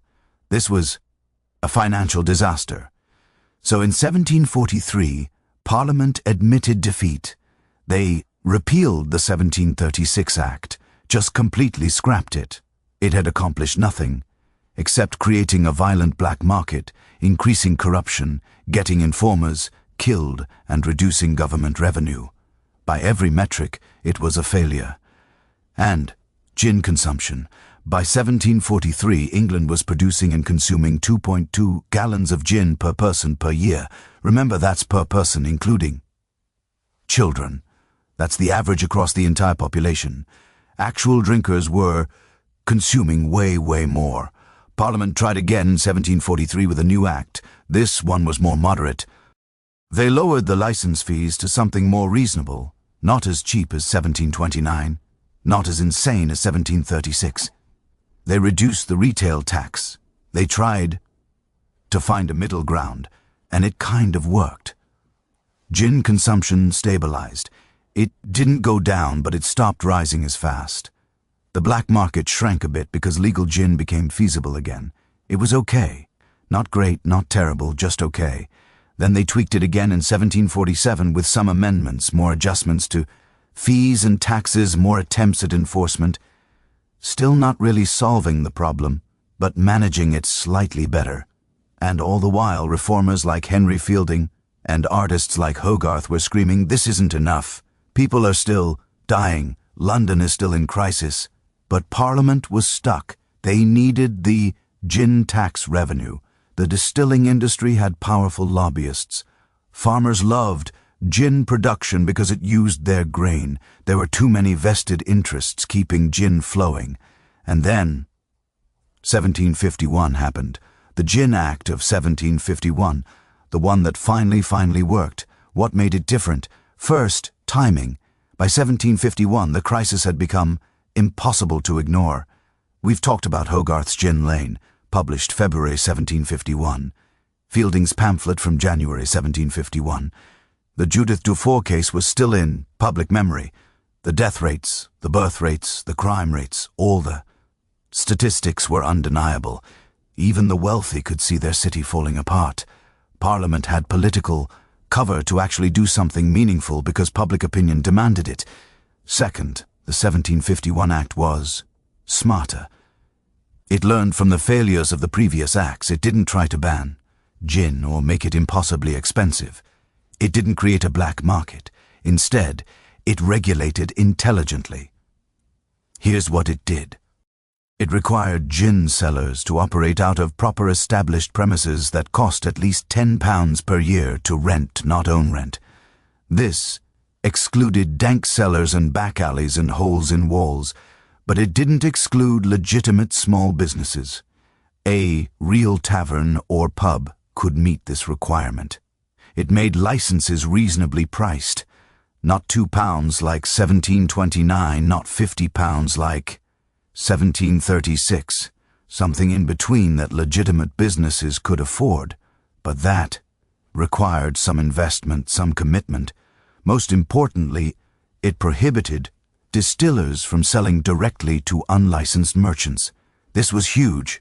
This cut off the supply to the illegal sellers.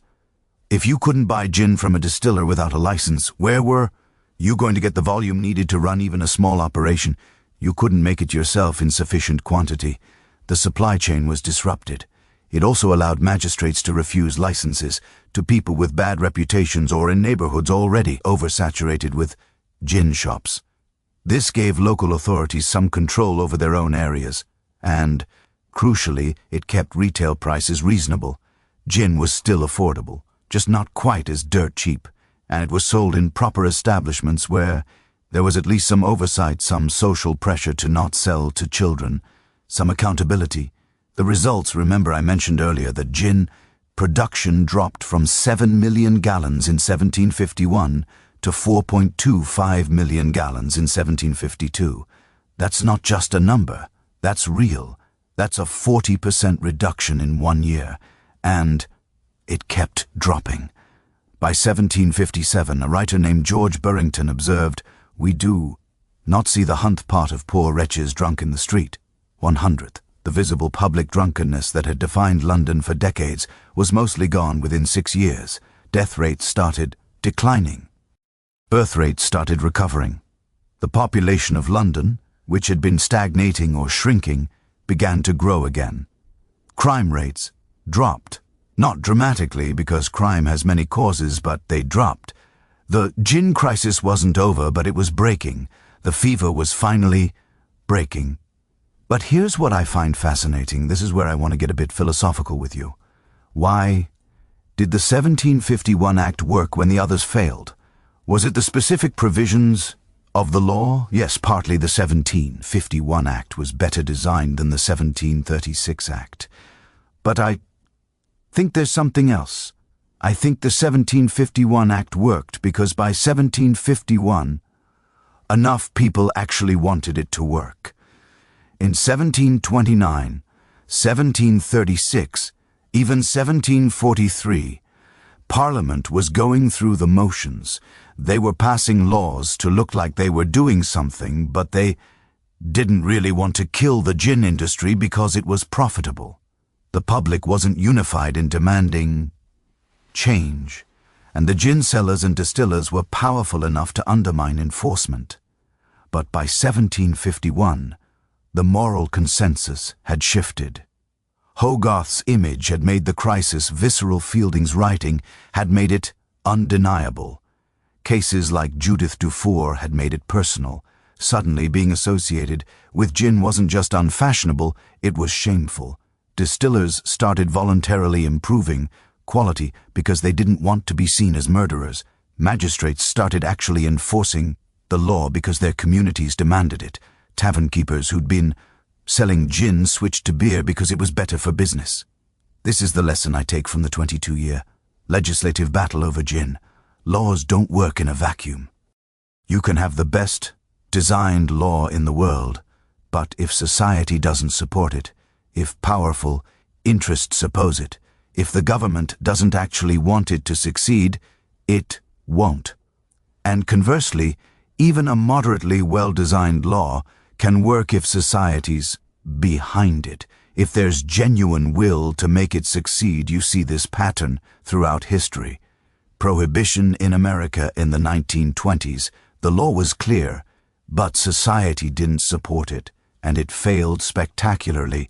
The Civil Rights Act of 1964, the law was fought against by powerful interests, but enough of society supported it that it succeeded slowly, imperfectly, but it succeeded. Any major social change requires both good policy and social will. You need both. The other thing I think about is unintended consequences. The 1736 Act created a violent black market that killed people, killed informers, killed consumers who drank poison gin, killed the faith in government regulation. Nobody intended that. They just wanted to stop people from drinking so much gin, but they didn't think through what would actually happen when you make something expensive, but don't address why people want it in the first place. The 1751 Act worked partly because it did address the why. By requiring better premises, it created spaces that were less miserable. By improving quality control, it made gin less immediately dangerous. By reducing but not eliminating availability, it acknowledged that people were going to drink something, so better it be regulated gin in a pub than poisonous mystery liquid in a cellar. It met people where they were instead of demanding they become different people overnight. I think about that when I look at modern policy debates, drug policy for instance. Do we go the 1736 route and try to ban everything and create black markets and violence? Or do we go the 1751 route and regulate, improve quality, address underlying issues, meet people where they are? History has lessons if we're willing to learn them. Anyway, by the late 1750s, London was starting to heal. The gin crisis wasn't completely over. It would take generations for the social damage to fully repair. But the acute emergency was past. People could walk the streets without stumbling over drunk bodies. Children's mortality rates improved. The city felt safer, and something interesting started happening. Gin itself started changing. It went from being mother's ruin to being something else, something almost respectable. But that transformation didn't happen in the gin cellars we've been talking about. Those places closed down or were forced to clean up their acts. The future of gin was in new establishments, bigger, cleaner, brighter, more beautiful places that would come to define Victorian drinking culture. We're about to witness an incredible transformation. From the darkest cellars to the most glittering palaces, from death traps to architectural marvels, from mother's ruin to well, you'll see. The story is about to get a lot more glamorous and a lot more complicated. What if I told you that sometimes the best way to save something is to completely transform it, to take something toxic and dangerous and ugly and make it beautiful? That's basically what happened to gin in the early 19th century. It's one of the most fascinating rebranding stories in history, and it involved everything from clever marketing to architectural genius to a mysterious cat on a barrel. Yeah, you heard that right, a cat. Let me explain. It's now the early 1800s. Let's say 1805, which is a good symbolic year because it's the year of the Battle of Trafalgar when Admiral Nelson defeated Napoleon's fleet. Britain is feeling pretty good about itself. The gin crisis is mostly over. The 1751 Act is working. London isn't collapsing anymore. But gin still has a reputation problem. A massive reputation problem. When people hear gin, they still think of Hogarth's image. They think of Judith Dufour. They think mother's ruin. They think death, poverty, madness. Gin is legal again, but it's not respectable. It's the drink of desperate people in dark places. And here's where human ingenuity comes in. Because some people, distillers, entrepreneurs, business-minded folks, looked at this situation and thought, what if we could change gin's image entirely? What if we could make gin fancy? It sounds impossible, right? Like trying to rebrand cigarettes as a health product, but they did it. It took decades, but they actually did it. The transformation started with the gin itself. Remember how gin during the crisis was often this poisonous, adulterated horror? Well, distillers started improving quality, partly because the 1751 Act required better standards, but also because they realized that if gin was going to survive as a product, it needed to be good. Actually good. So they started using better grain, real juniper berries instead of turpentine, proper distillation methods. They started creating different styles of gin, different flavor profiles, giving them names that sounded refined rather than threatening. And this is where the cat comes in. There's this wonderful story, and historians debate how true it is, but I love it anyway, about the origin of Old Tom gin, which became one of the most popular styles of gin in the 1800s. According to legend, there was an apprentice at a distillery in Lambeth, that's South London, named Thomas Norris. People called him Young Tom. He worked for a master distiller named Thomas Chamberlain, who everyone called Old Tom. Are you following two Toms? Young Tom eventually left the distillery and opened his own gin shop, not a cellar, a proper shop, in Great Russell Street near Covent Garden, and he bought gin in barrels from his old employer, from Old Tom Chamberlain. He'd label the barrels according to their style and flavor. One of the barrels, the one with Old Tom's special recipe, he labeled Old Tom. And supposedly he decorated that barrel with a painting of a tom cat sitting on top a cat because Old Tom get it. Whether or not that story is exactly true, what we know for sure is that by the 1820s, Old Tom gin was a recognized style. It was sweeter than London dry gin with a hint of sugar, added which made it smoother and more palatable. And the brand boards of London started using an image of a cat on their labels and advertisements. That cat became iconic. People knew that cat meant quality gin, not the poison from the gin crisis days. It was branding. It was marketing. It was the 19th century equivalent of creating a luxury brand, identity. But gin itself being better wasn't enough. The places where you drank gin needed to change too. And that brings us to the late 1820s and early 1830s, when something revolutionary happened. The birth of the Gin Palace. Now I need you to understand the context.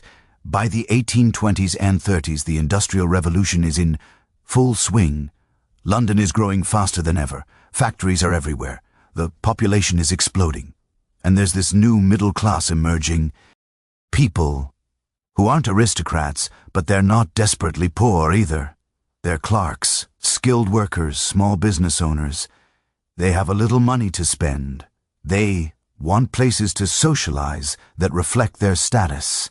They don't want to drink in fancy gentlemen's clubs because they can't afford those and wouldn't be admitted anyway. But they also don't want to drink in grimy taverns that remind them of their poverty or their parents' poverty. Meanwhile, beer was making a comeback. Remember Hogarth's Beer Street? That propaganda had worked. Beer was seen as the respectable English drink. And beer breweries started opening what they called public houses or pubs. Nice places, clean places with decent lighting and furniture where working people could drink beer in comfort. These pubs were becoming popular. They were taking business away from gin sellers. So gin distillers looked at this and thought, we need to compete. We need to create spaces for gin that are just as nice, no, nicer than beer pubs. And in the early 1830s, they started doing exactly that. The first gin palace, or at least the first establishment that contemporaries recognized as something new and different, was Thompson and Ferrens, which opened in Holborn around 1829 or 1830. The exact date is fuzzy, because nobody realized at the time that this was the beginning of a movement. But when people walked past Thompson and Ferrens, they stopped. They stared because this wasn't a cellar. This wasn't even a normal shop. This was something spectacular. Imagine you're a working-class Londoner in 1830. You've just finished a long day at work. You're walking home through streets that are dirty, crowded, poorly lit. Most buildings are dark brick or stone covered in soot from coal fires. Everything is various shades of grey and brown. And then you turn a corner and suddenly there's this building that looks like it's made of light. The facade has huge plate glass windows. And this is important because plate glass was expensive and rare. Most shops had small windows with thick wavy glass. But gin palaces had these enormous clear windows that let you see inside. And inside everything is glowing. Gaslighting. This is before most homes had gaslighting, before streetlights were common. Gaslight was bright, steady, modern. The Gin Palace is using gaslights everywhere, reflecting off mirrors, making the whole place sparkle. And the decoration, oh my God, the decoration. Polished wood, brass fixtures, ornate carvings, painted ceilings, gilded details.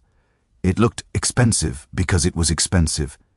The gin distillers were pouring serious money into these establishments because they understood something crucial. Atmosphere sells. People don't just buy a product. They buy the experience of consuming that product. They buy the feeling it gives them. Charles Dickens, yes, that Charles Dickens, visited a gin palace in 1835 and wrote about it in his Journalism. He described it as perfectly dazzling when contrasted with the darkness and dirt we've just left. He was simultaneously impressed and disturbed, impressed by the spectacle, disturbed that such luxury was being used to sell gin. But that was exactly the point, to contrast. You step out of poverty and dirt into light and beauty. For the price of a few pennies, you get to feel briefly like you're somewhere you belong, somewhere fancy, somewhere that respects you. Let me describe what a typical gin palace interior looked like, because I've read so many descriptions and seen so many illustrations, and I wish I could actually visit one in its heyday. You walk through those big glass doors, and immediately you're in a large room, much larger than the cramped cellars we talked about. High ceilings, maybe 12 or 15 feet high, which makes the space feel grand. The ceiling is often decorated with plaster moldings, sometimes painted, sometimes gilded. There might be a chandelier or multiple gaslight fixtures creating this warm glow. The walls are covered, and I mean covered, with mirrors, huge mirrors in ornate frames. The mirrors serve multiple purposes. They reflect the light, making the room feel even brighter. They make the space feel larger, and they let customers see themselves. You can look in those mirrors and see yourself in this beautiful space. And for a moment, you're not just a poor laborer. You're someone important in an important place. The bar itself, and this is a key innovation, is a long counter, usually horseshoe-shaped, made of polished wood. Behind it, there are more mirrors, and in front of the mirrors, there are these massive earthenware vases or urns containing different types of gin, not barrels anymore, decorative urns. Each one might hold 30 or 40 gallons. They're labeled Old Tom, London Dry Cordial Gin, each with its own character, its own taste. You have choices. Choice implies quality. Choice implies respect for the customer. The floor is often tiled, ceramic tiles in geometric patterns, not just practical because they're easy to clean, but beautiful, decorative. Everything in a gin palace says, this is a quality establishment. You are a valued customer. And here's what really strikes me about gin palaces. They were designed to be democratic spaces. Yes, they were fancy, but they were accessible. You didn't need to dress up. You didn't need a membership. You didn't need to be introduced by someone important. You just walked in. As long as you had money for a drink, you were welcome. Working-class men, middle-class clerks, even women sometimes, though respectable, women drinking alone was still scandalous. But gin palaces created a space where different classes could mix in a way that was unusual for Victorian society. Thompson and Fearon's success inspired imitators immediately. By the mid-1830s, gin palaces were opening all over London. There was Weller's in Old Street, which rivaled Thompson and Finn's in grandeur. There were dozens of others, each trying to outdo the rest with more lights, more mirrors, more decoration. It became competitive. Which establishment could be the most spectacular? Which one could draw the biggest crowds? And they drew massive crowds. Contemporary accounts describe gin palaces as packed, especially on Friday and Saturday nights, payday for workers. People would be lined up at the bar, multiple deep ordering drinks. The turnover was fast. You'd order, drink, leave, or stay for another. The gin was served in small glasses meant to be drunk quickly. This wasn't about lingering over a drink. This was about efficiency. Get people in, serve them, get them out, serve the next customers. It was the fast food model applied to drinking. Now, not everyone was thrilled about gin palaces. Remember, gin still had that terrible reputation. So when these beautiful, enticing establishments started appearing, reformers and moralists were horrified. They saw gin palaces as traps, beautiful, traps designed to lure working people into spending their wages on drink. Temperance advocates, people who wanted to reduce or eliminate alcohol consumption, absolutely hated gin palaces. They wrote pamphlets with titles like The Gin Palace, A Snare for Souls, and Satan's Drawing Rooms. Magistrates worried that gin palaces encouraged drinking, which led to drunkenness, which led to crime and domestic problems. There were calls to refuse licenses to gin palaces, to regulate their opening hours, to ban the use of gaslighting to make them less attractive. Some of these restrictions were eventually implemented, but gin palaces continued to thrive because fundamentally people wanted them. They met a need not just for alcohol, but for beauty, for escape, for a space that felt special. And here's something I find really interesting. Gin palaces changed the drinking culture. In the old gin cellars, people got drunk. That was the point. Drunk for a penny. Dead drunk for tuppence, remember? But gin palaces weren't set up for that. You drank standing at the bar. There was nowhere to collapse. The bright lights and the crowds meant your behavior was visible. Social pressure kept most people from getting completely out of control. It wasn't perfect. There were still fights, still drunks, but it was better than the cellars. The gin itself was better too. Gin palaces sold quality gin because their reputation depended on it. They couldn't afford to poison customers. They needed repeat business. So the gin sold in palaces was actually what it claimed to be. Juniper, flavored grain spirits, properly distilled, not adulterated.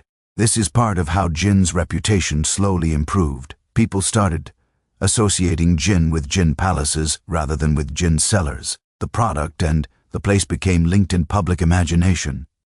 By the late 1840s, there were over 5,000 gin palaces in the London area. 5,000, that's one gin palace for every 500 or so people. They became a defining feature of Victorian London.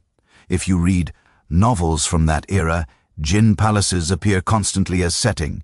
If you look at illustrations and photographs from mid-Victorian London, gin palaces are there, glowing in the darkness.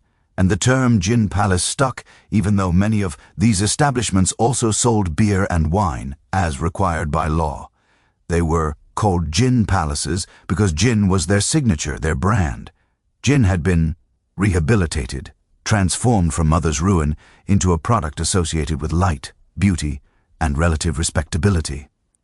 Was this manipulation? Absolutely. Was it cynical marketing designed to extract money from working people? Yes, that too. But was it also genuine improvement over the hellish gin cellars of the 1730s and 40s? Also, yes, both things can be true. Gin palaces were better than what came before, even if they still had problems, even if they still sold a product that could be harmful. And that's the complexity of history, right? Things aren't simply good or bad. They're steps in a process. Gin palaces were a step forward from gin cellars. They weren't the final answer to poverty or alcoholism or social problems, but they were better. And sometimes better is what we get. Not perfect, just better. The gin palace era transformed London's streetscape, its social life, and gin itself. But gin palaces weren't static. They kept evolving. As we move into the mid and late Victorian period, as Queen Victoria's reign continues, these establishments become even more elaborate, even more spectacular. The simple gin palaces of the 1830s were just the beginning. What comes next is architectural grandeur on a scale that still amazes us today. We're about to step inside these later, more magnificent gin palaces. We're going to examine the architecture in detail, the materials, the design philosophy, the specific innovations. We're going to talk about why Victorians became obsessed with ornate decoration, and we're going to visit specific gin palaces that still exist today, places you can actually go and experience this history firsthand. The story is about to get beautiful in ways you might not expect. Let's see what the Victorians built when they really committed to making gin respectable. I have this theory about why we're so drawn to Victorian architecture. It's not just nostalgia or aesthetics. I think it's because the Victorians understood something we've kind of forgotten, that beauty matters, that the spaces we inhabit shape how we feel about ourselves, that if you're going to build something, even something as simple as a pub, you might as well make it extraordinary. And nowhere is that philosophy more evident than in the gin palaces of the mid to late Victorian era. These weren't just buildings. They were statements, they were art. Let me show you what I mean. It's 1869, London. A massive engineering project has just been completed called the Holborn Viaduct, essentially a bridge that spans a valley created by the old river fleet, making it easier to travel between the city of London and the West End. It's a triumph of Victorian engineering, and right at the edge of this viaduct, at 126 Newgate Street, directly across from the Old Bailey Courthouse, someone decides to build a pub. Not just any pub, a gin palace that would become one of the finest examples of Victorian pub architecture in existence. They call it the Viaduct Tavern. The Viaduct Tavern opens its doors in 1869, and it's immediately clear that this is something special. But it's not finished yet. In 1898, almost 30 years later, an architect named Arthur Dixon completely redesigns the interior. And what he creates is, I've seen photographs, I've read descriptions, and I desperately want to visit this place because it sounds like walking into a jewelry box. Let me describe it to you detail by detail because each element tells us something about Victorian design philosophy. The ceiling, Victorian gin. Palaces were obsessed with ceilings. The Viaduct Tavern ceiling is covered with swirling gilded plaster reliefs, not just simple moldings, elaborate botanical patterns, geometric designs, all covered in gold leaf. Why? Because when you're standing at the bar, maybe you're tired, maybe you're stressed from your day, and you look up, you see gold, you see beauty, you see craftsmanship. It reminds you that you're in a special place. It elevates the experience of drinking from a mundane activity to something almost ceremonial. The walls are covered with painted panels, not wallpaper, hand-painted, scenes, portraits, decorative motifs. Between the panels, there are cast iron, columns painted to look like marble. Cast iron was everywhere in Victorian architecture because it was strong, relatively inexpensive, and you could cast it into elaborate shapes. But the Victorians weren't content with plain iron. They painted it. They disguised it as more expensive materials. There's something both honest and deceptive about that, isn't there? It's theatrical. It's saying, we know this is cast iron. You know this is cast iron, but let's all pretend it's marble and have a better time. The bar itself. Oh, the bar. It's mahogany. Rich, dark, polished mahogany that glows in the light. Mahogany was imported from the Caribbean and Central America. Expensive as hell. But Victorian gin palaces used it lavishly because mahogany says quality. Behind the bar, massive mirrors in ornate gilt frames. Victorian gin palaces went through an astonishing amount of mirrors. Some estimates suggest that gin palaces and pubs consumed about 40% of all mirror glass produced in Britain during the mid-Victorian period. 40%. That's a staggering amount. And not just plain mirrors. Etched glass. This is where Victorian craftsmanship really shines. Etched glass is created by coating glass with wax or resin, then using acid to eat away at the unprotected areas, creating frosted patterns. The patterns in Victorian gin palaces were intricate floral designs, geometric patterns, sometimes scenes or portraits. The Viaduct Tavern has etched glass panels showing classical figures, vines, decorative borders. Each panel would have taken days or weeks to create. Imagine commissioning that. Imagine paying craftsmen to spend weeks etching glass for a pub. That's the Victorian mindset. Now, let me take you to another surviving gin palace because I want you to see how widespread this aesthetic was. The Princess Louise in Holborn, built in 1872, is possibly the most complete surviving example of Victorian gin palace design. And when I say complete, I mean almost nothing has changed since 1872. Walking into the Princess Louise today is essentially time travel. The floor. Let's start with the floor because I feel like floors don't get enough credit. The Princess Louise has original Victorian mosaic tile flooring. Small ceramic tiles, maybe half an inch square. Each arranged in geometric patterns, black, white, red, blue, creating diamonds, borders, medallions. This kind of floor serves multiple purposes. It's beautiful, yes, but it's also practical. Ceramic tiles are easy to clean, which is important in a place that sells alcohol. They're durable. Those floors have survived 150 years of foot traffic, and they were mass-reduced by the 1870s, so they weren't prohibitively expensive. But the Victorians still arranged them in patterns, still made them decorative, because why settle for plain when you can have beautiful? The Princess Louise has something else that's rare: original Victorian snob screens. Have you heard of these? They're brilliant little pieces of social engineering. Snob screens are small wooden partitions with frosted glass panels that divide the bar into semi-private areas. The idea is that you could drink without being seen by people you didn't want to associate with. Maybe you're middle class and you don't want to be seen drinking next to laborers. Or maybe you're having a private conversation and don't want to be overheard. Snob screens. The name tells you exactly what they were for. They created hierarchy within a democratic space. Everyone's welcome in the Gin Palace, but we're all going to maintain our class distinctions. Thank you very much.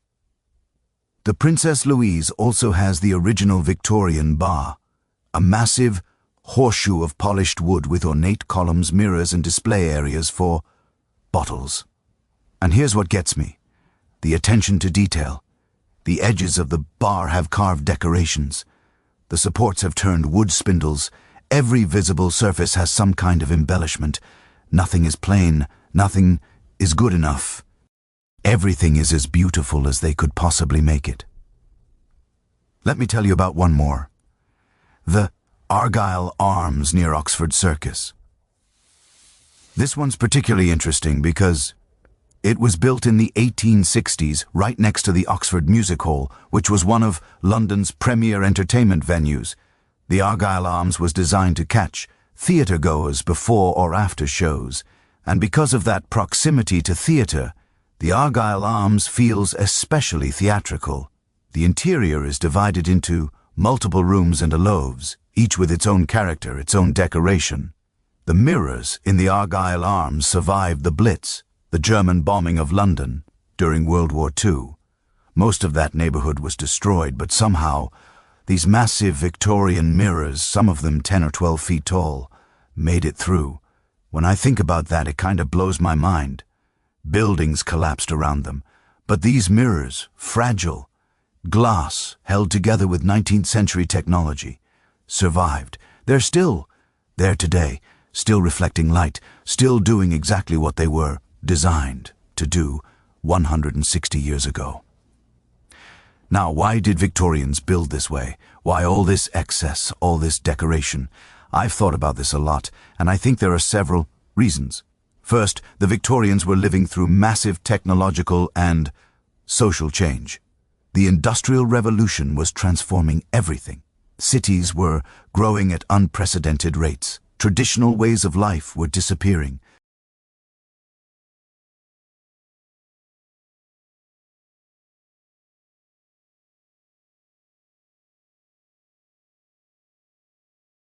And in the midst of all that change, all that disruption, ornate decoration provided a sense of permanence, of stability. Look at all this carved wood, this gilded plaster, these etched mirrors. This stuff is built to last. This stuff says we're not going anywhere. We're solid, permanent.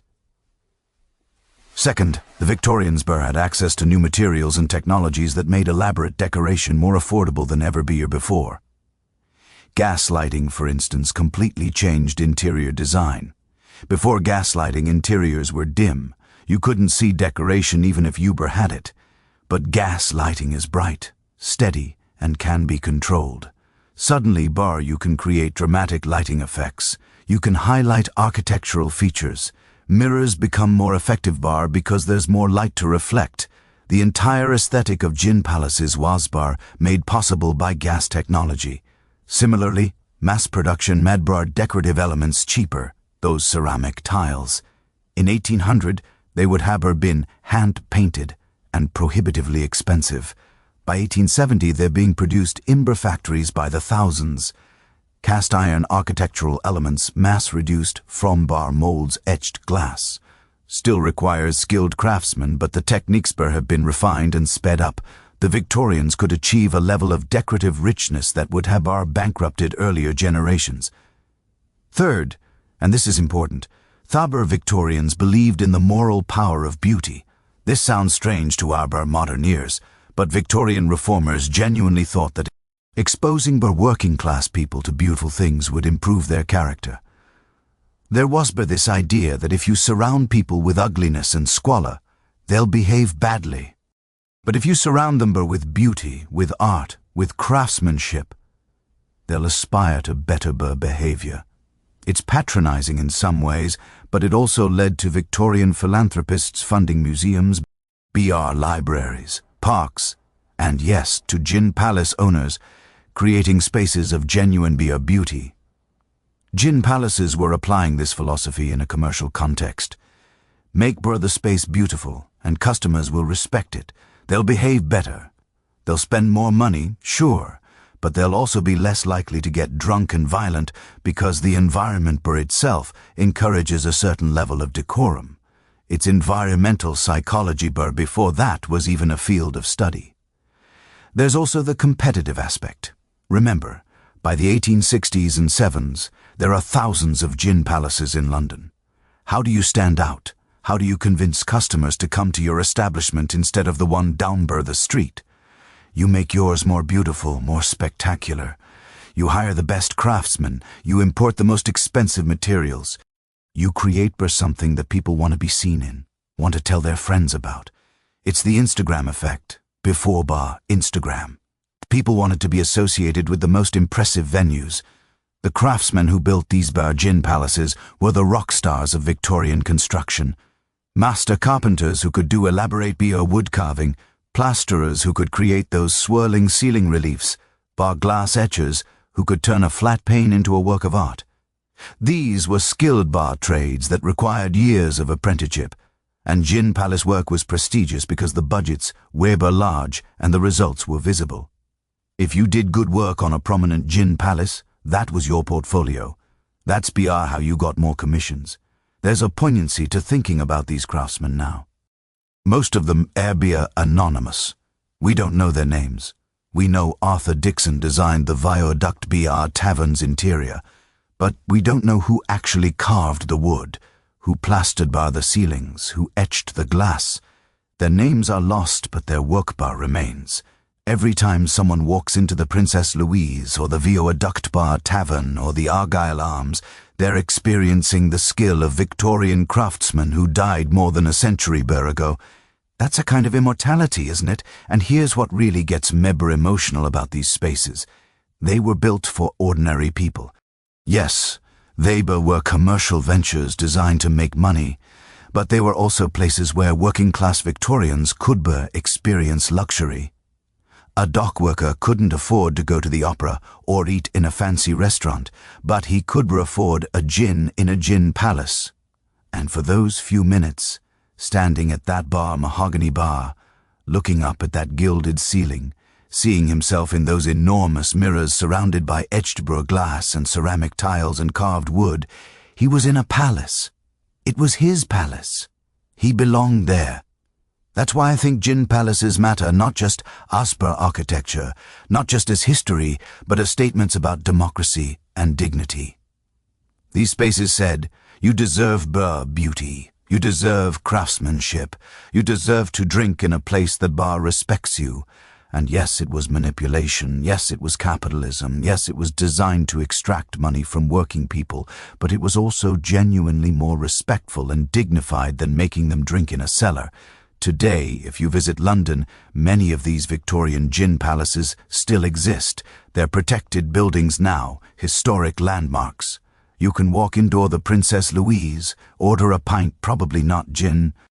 Ironically, most people order beer.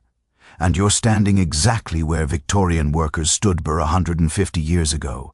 The same tiles under your feet, the same mirrors reflecting your image, the same sense of stepping into somewhere special. It's one of the most accessible forms of time travel available to us. But gin palaces weren't just beautiful buildings. They were social spaces, places where real life happened. Conversations, arguments, romances, business deals, conspiracies, celebrations, sorrows. The architecture created the stage, but the people created the drama.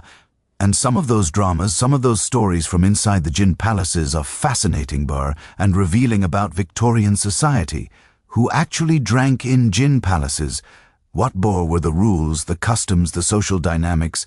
How did women navigate these burst spaces? What about the staff, the barkeeps, the pop boys, the people who actually ran these establishments? We're about to meet the real people who filled these beautiful spaces. The architecture bar is incredible, but the human stories are what make it come alive. Buildings are just buildings until people fill them with life. And that's what I want to talk about now. The actual human beings who walked through those ornate doors, who stood at those mahogany bars, who looked at themselves in those enormous mirrors. Because gin palaces weren't museums. They were living, breathing social spaces where Victorian life played out in all its messy, complicated reality. Let me introduce you to some of the people who made these places real. It's a Friday evening in 1875. Let's say around 7:0, you're standing outside a gin palace in Holborn, maybe the Princess Louise, which we just talked about. The gas lamps are glowing through those huge plate glass windows. You can hear noise from inside.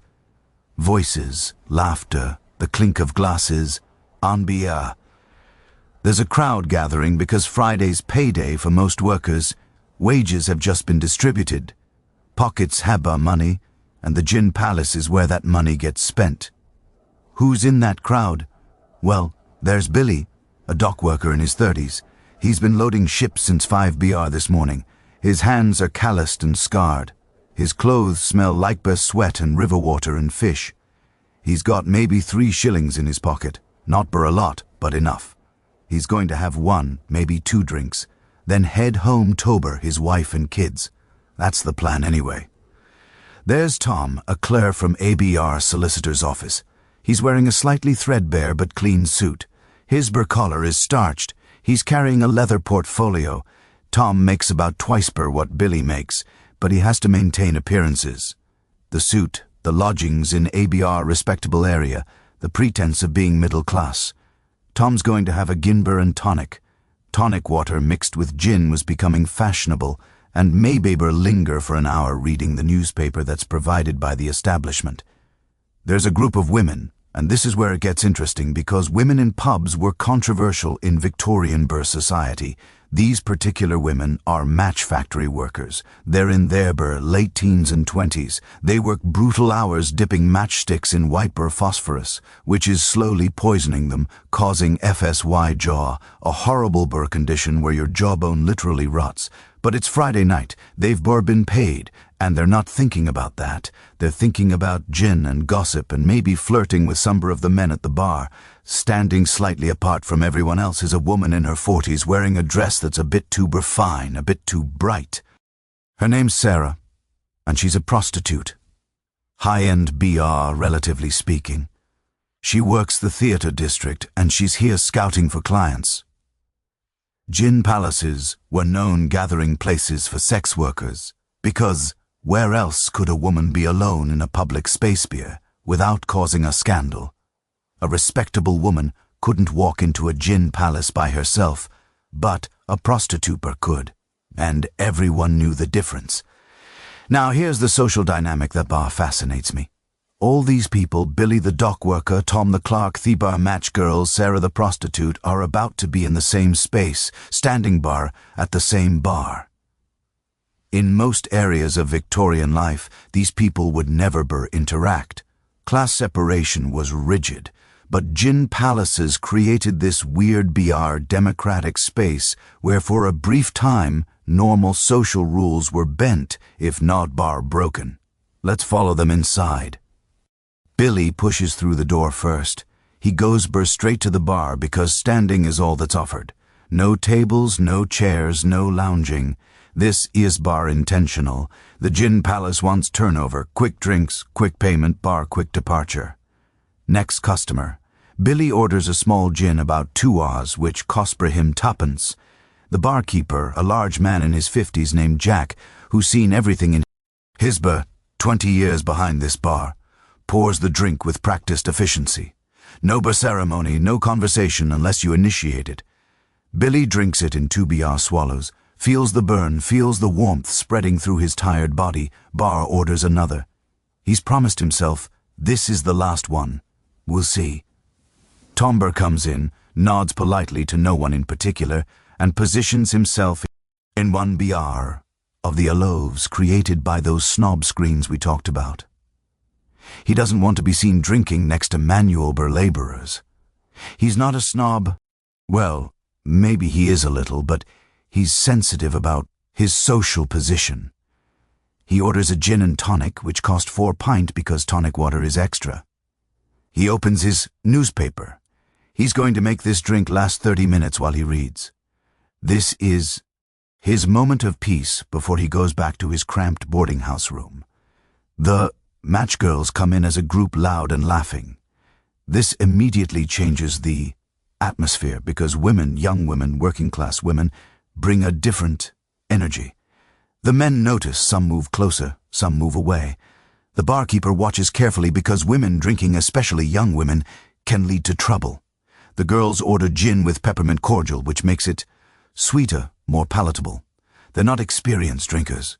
They're drinking for the social experience, for the feeling of being grown up and free for one evening. They cluster together, creating their own bubble of feminine space in this predominantly male environment. Sarah enters last. She positions herself near the door where she's visible but not intrusive. She orders a small gin but doesn't drink it immediately. She's working. She catches Tom's eye. He blushes and looks away. Too respectable to approach. She catches Billy's eye. He grins but shakes his head. Married, loyal, maybe another time. She waits. Someone will be interested. Someone always is. Now the barkeeper, Jack, is the real key to understanding how gin palaces function. Jack is not just serving drinks.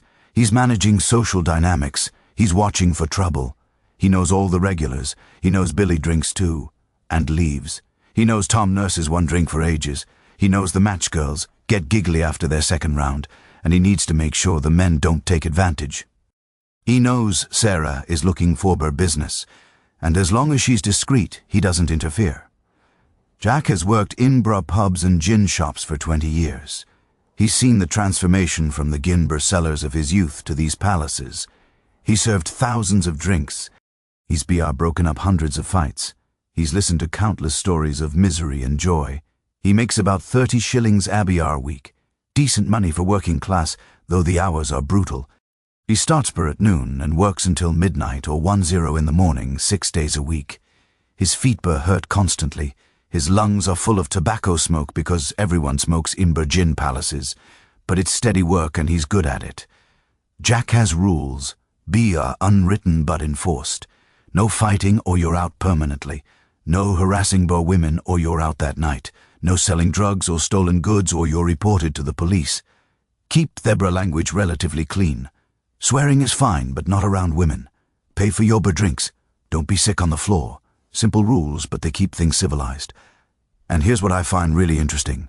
Most of the time people follow these rules not because they're forced to, but because the environment itself encourages it. Remember what Weber talked about before, the beauty of the space, the gaslighting, the mirrors that let you see yourself and see who's watching you. All of that creates social pressure. You're not in a dark cellar bar where nobody can see what you're doing. You're in a lit public space. Your bare behavior is visible. Your reputation matters, but violence still happens. Of course it does. Alcohol plus tired men plus underlying tensions equals fights. There's a fight breaking out now, actually. 2 men by the bar arguing over something. Maybe one bumped the other. Maybe it's a previous grudge. That specifics don't matter. They're shoving each other. One throws a punch. Jack is there immediately. He doesn't mess around. He's got a wooden club under their bar and he's not afraid to use it, but usually he doesn't need to.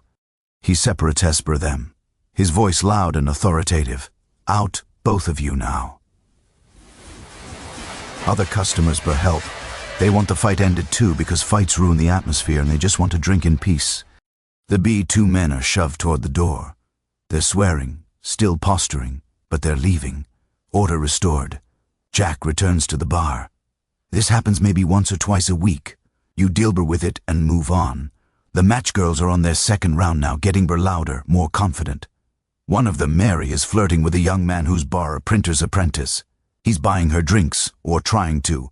She's laughing his jokes, touching his arm. Is this going to become a romance? Maybe Victorian courtship happened in gin palaces because where else could working-class young people meet away from parental supervision? Maybe Mary and this printer will walk out together. Maybe they'll meet again by next Friday. Maybe in a few months they'll get married.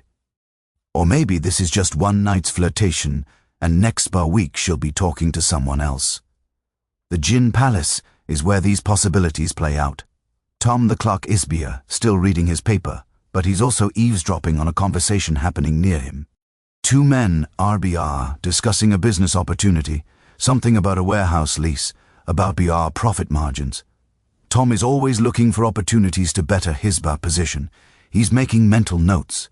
Maybe he'll mention this to his employer. Maybe this is useful information. Gin palaces were places where business happened, where deals were struck, where information was exchanged. The alcohol loosened tongues. The public yet private atmosphere of the snobber screens allowed for discreet conversations. Sarah has found a client, a middle-aged beer man in a decent coat, probably a shopkeeper or small businessman. They were negotiating quietly. She'll leave first. He'll follow in 5 minutes. They'll meet her outside, walk to her lodgings. Transaction concluded, part of the Jinbe Palace ecosystem. The Victorians were deeply hypocritical about sex. Officially, prostitution was immoral, shameful, a social evil. Unofficially, it was everywhere, and tacitly accepted, as long as it was discreet. Gin palaces were one of the few places where these transactions could happen without causing a scene. Billy has had his 2 BR drinks. He's feeling good, warm, relaxed, the edge taken off his exhaustion. He should leave, he promised his wife, but one of his mates from the docks just walked in. "Oi, Billy, one more shout." Billy hesitates, knows Heber shouldn't, but it's Friday.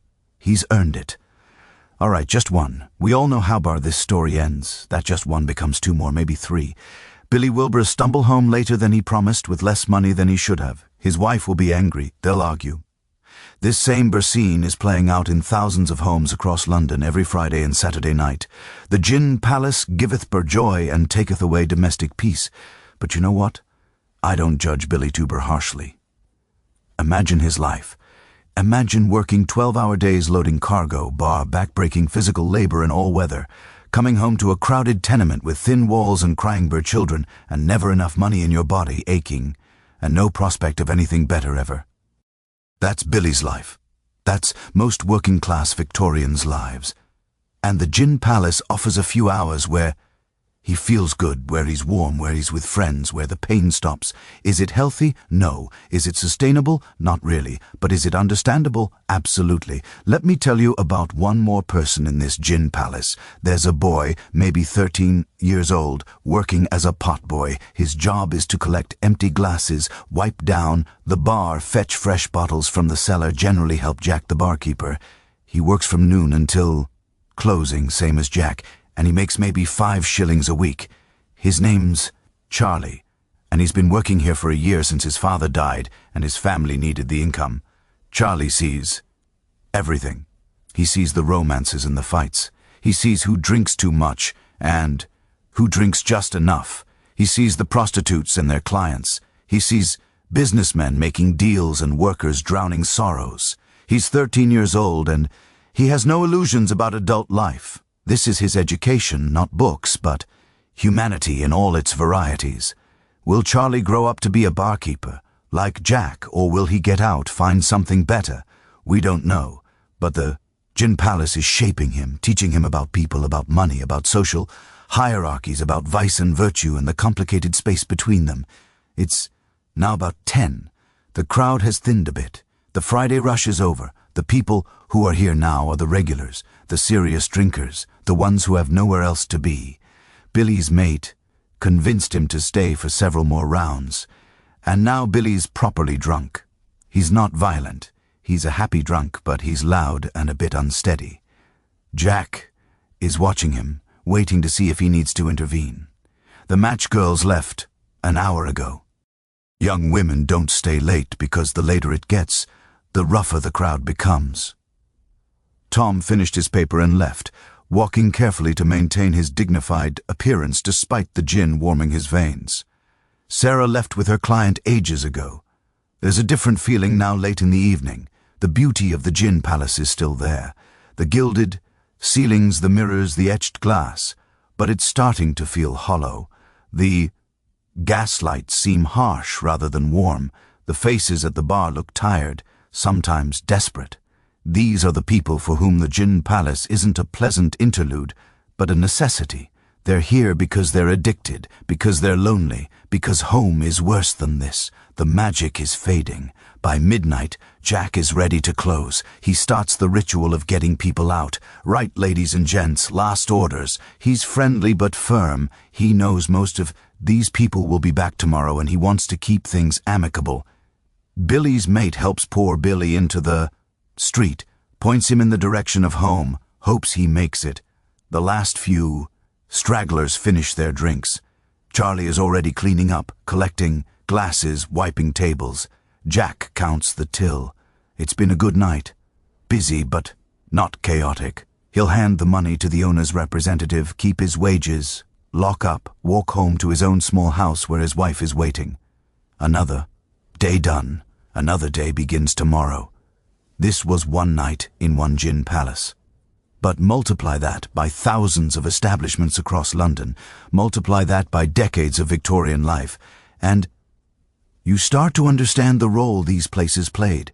They weren't just pubs, they were social institutions. They were where working-class Victorians lived, significant portions of their lives, where relationships formed, where deals happened, where communities gathered. But we've been focusing on London, on England, on the working class. What about the bigger picture?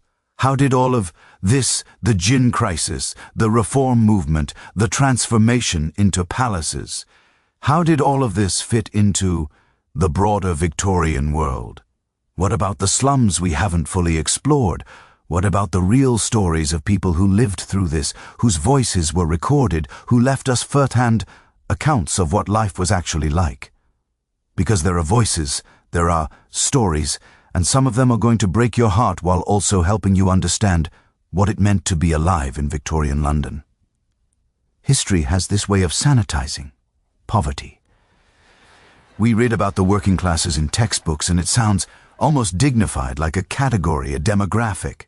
But poverty isn't a category, it's lived experience. It's waking up cold every morning. It's hunger that never quite goes away. It's watching your children get sick and knowing you can't afford medicine. So before we finish this story about gin palaces, these beautiful glittering spaces, I need to show you what existed just outside their doors, because you can't understand why people drank without understanding what they were drinking to escape from. Let me take you on a walk.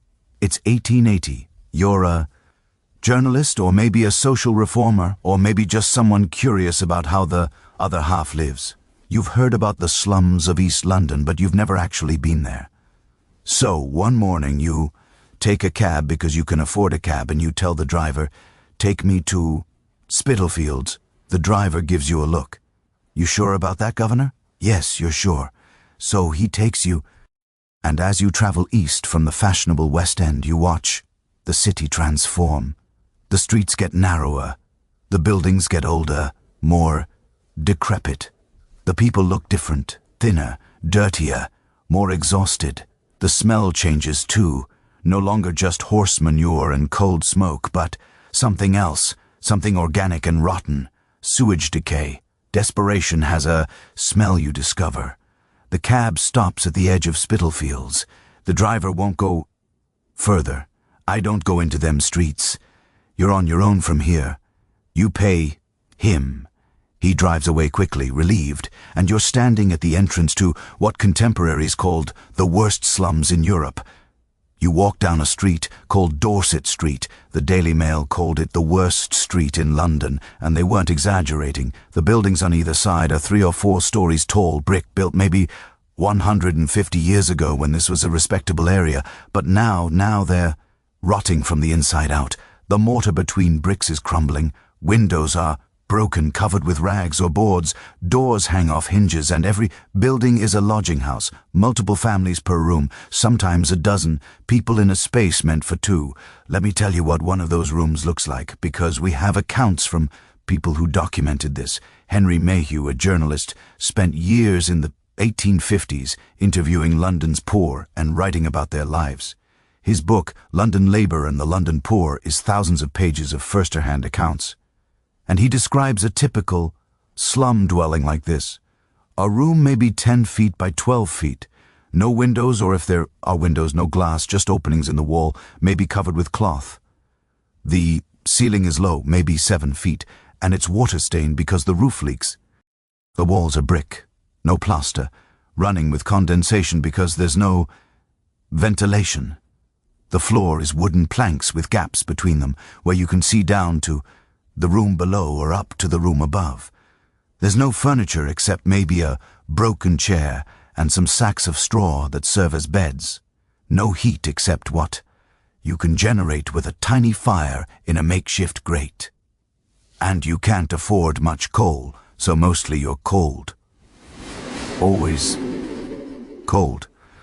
In this room live a family.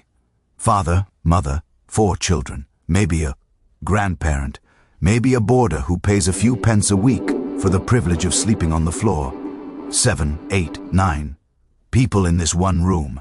This is their entire world. They cook here. If they have food, they sleep here.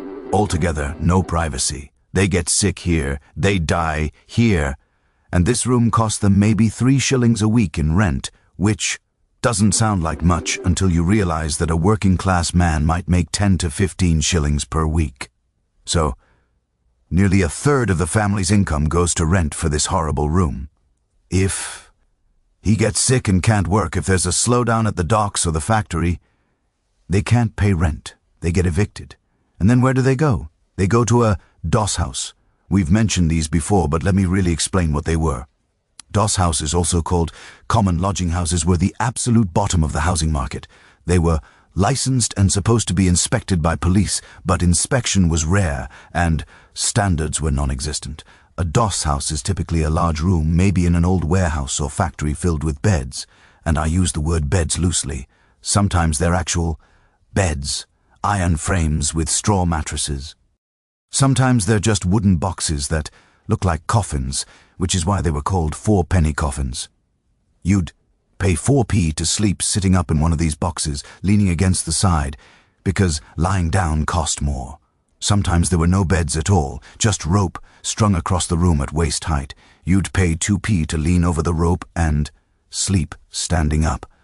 I'm not making this up. This was called 2-penny hangover, and it was a real thing.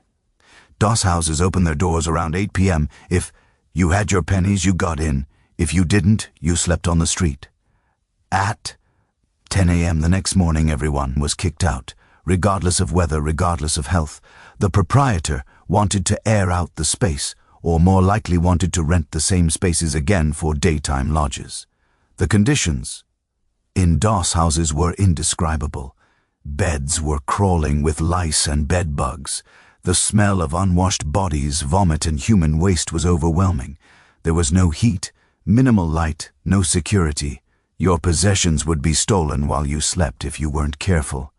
Disease spread like wildfire. Tuberculosis, cholera, typhoid, all thrived in dosses. If you got sick in a doss house, you either recovered on your own or you died. Nobody was going to help you. By the end of the 1800s, there were about 1,000 doss houses in London, housing tens of thousands of people every night. These weren't outliers or exceptions. This was the housing reality for a significant portion of London's working class. Now, even if you weren't living in a doss house, even if you had a room like the one I described earlier, your life was still brutally hard. Let me walk you through a typical day for a working class Victorian. You're a dock worker. You wake up around 4 a.m. because work starts at 5 or 6. There's no alarm clock. You just wake up cold and know you need to get moving. No breakfast because there's no food or no time. You walk to the docks, maybe a mile, maybe 3 miles, depending on where you live. in the rain, in the cold, in the dark. You arrive at the docks and there's a crowd, hundreds of men, because dock work is casual labor. You don't have a permanent job. You get hired day by day. The foreman comes out and points. You. If he points at you, you work today. If he doesn't, you don't. No work, no wages, no food. It's arbitrary. It's terrifying. And it happens every single morning. If you're chosen, lucky you. You work for the next 12 to 14 hours loading and unloading ships, heavy cargo, in all weather, dangerous work. Men fall into the water and drown. Men are crushed by cargo. Men are maimed by machinery. There's no workers' compensation. If you're injured, you're just out of luck. Can't work, can't earn. Around midday, there might be a break. 30 minutes, you eat. If you brought food, maybe bread, maybe a bit of cheese if you're fortunate. If you didn't bring food, you don't eat. Some men spend their break money on a gin at a nearby pub. One shot, quick energy, back to work. You finish around 7 or 8 p.m. You've been working for 13 hours. Your wages for the day may be 2 to 3 shillings. You walk home another hour. You arrive home exhausted, filthy, starving. If there's food, you eat. If there's not, well, tomorrow you'll try again. Then you collapse onto your sack of straw, surrounded by your family in that one room, and you sleep until 4 a.m. when you do it all over again. This is if you're lucky enough to have work. If you're healthy enough to work, if you don't get injured, this is the good scenario. Now think about women, working class. Women had it even worse in many ways. They had all the same poverty, but with added vulnerabilities. A working woman might be a seamstress working at home sewing piecework. She gets paid per item, maybe a penny for a shirt, tuppence for a dress. To make enough to live on, she needs to sew constantly for 15 or 16 hours a day. Her eyesight goes bad from the close work.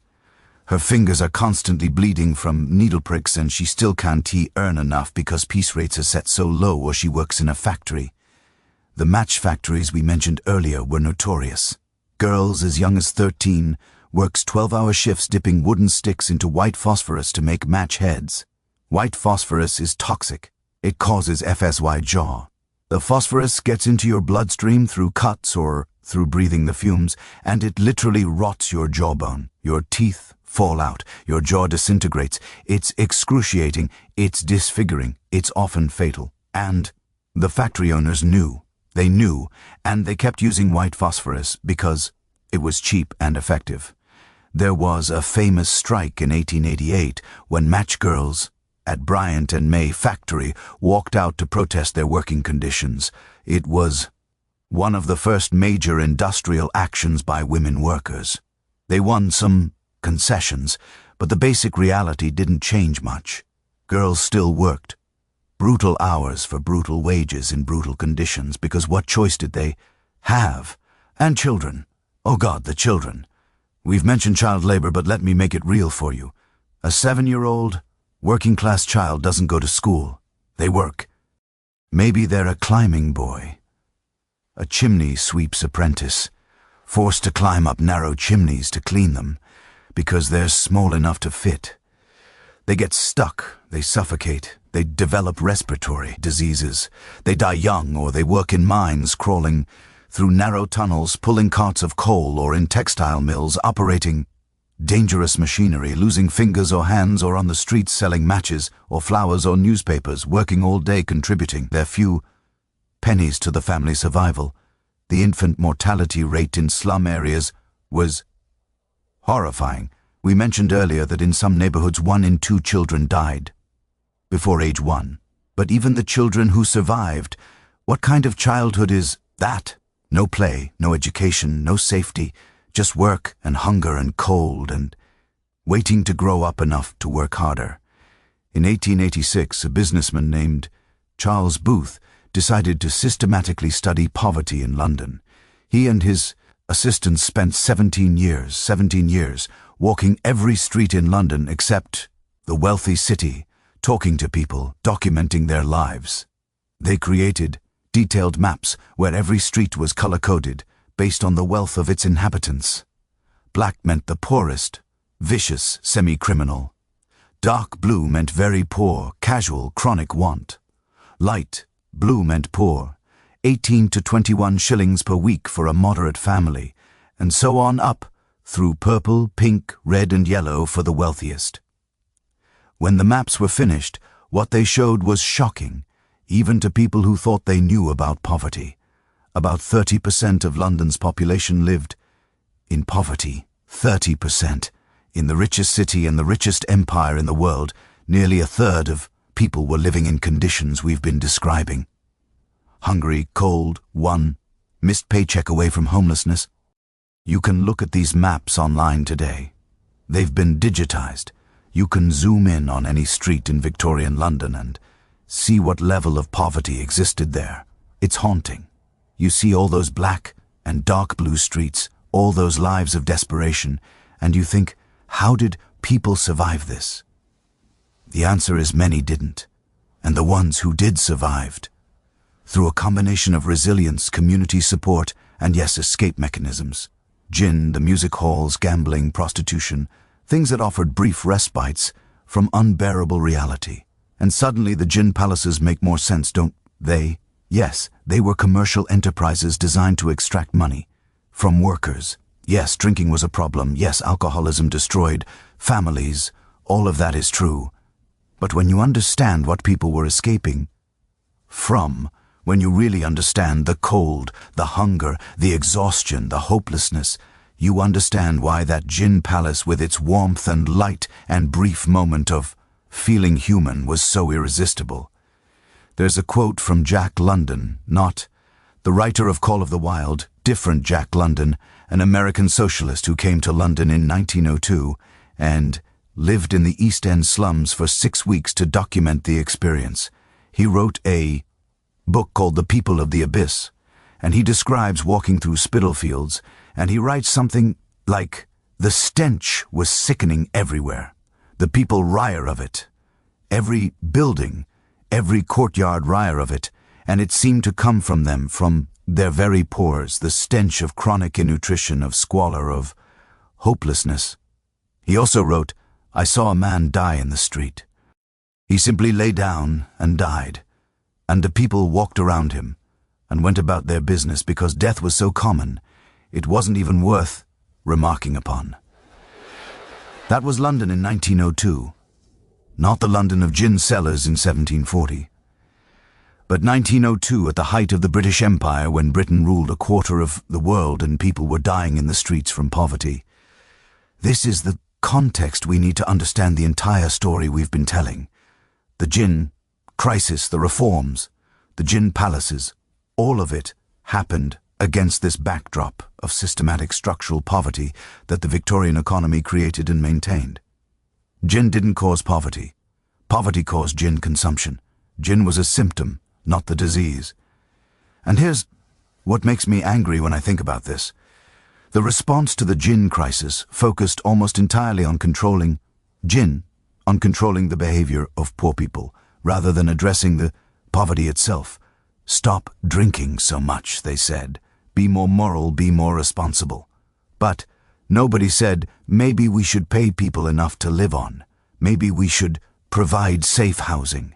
Maybe we should not work children to death in factories. Some reformers understood this. Charles Booth advocated for state pensions for the elderly. Some people pushed for better housing, for labor rights, for education. But change was slow, agonizingly slow. The slums we've been describing persisted well into the 20th century. Some aspects of them persist today in different forms. And that's the lesson I take from all of this. You can't solve social problems by only addressing symptoms. You can regulate gin, and that was necessary. It saved lives. But if you don't address the underlying causes of why people are drinking themselves to death, you haven't really solved anything. The suffering just finds new forms. Today, we look at the opioid crisis in America and other countries, and we see the same pattern. People in economic despair, people whose communities are being destroyed by job losses and declining prospects, turning to drugs for relief. And the response is often the same. Stop using drugs. Just say no. Be more responsible. Rather than asking, why are people in so much pain? What can we do about the pain? History doesn't repeat, but it rhymes. And if we're not careful, if we don't learn from Victorian London's mistakes, we'll keep making the same ones. But there were voices. Voices from the slums themselves, from the people who lived this reality. People who spoke and wrote and left us their stories. These stories are precious because they're rare. Most poor people didn't write memoirs.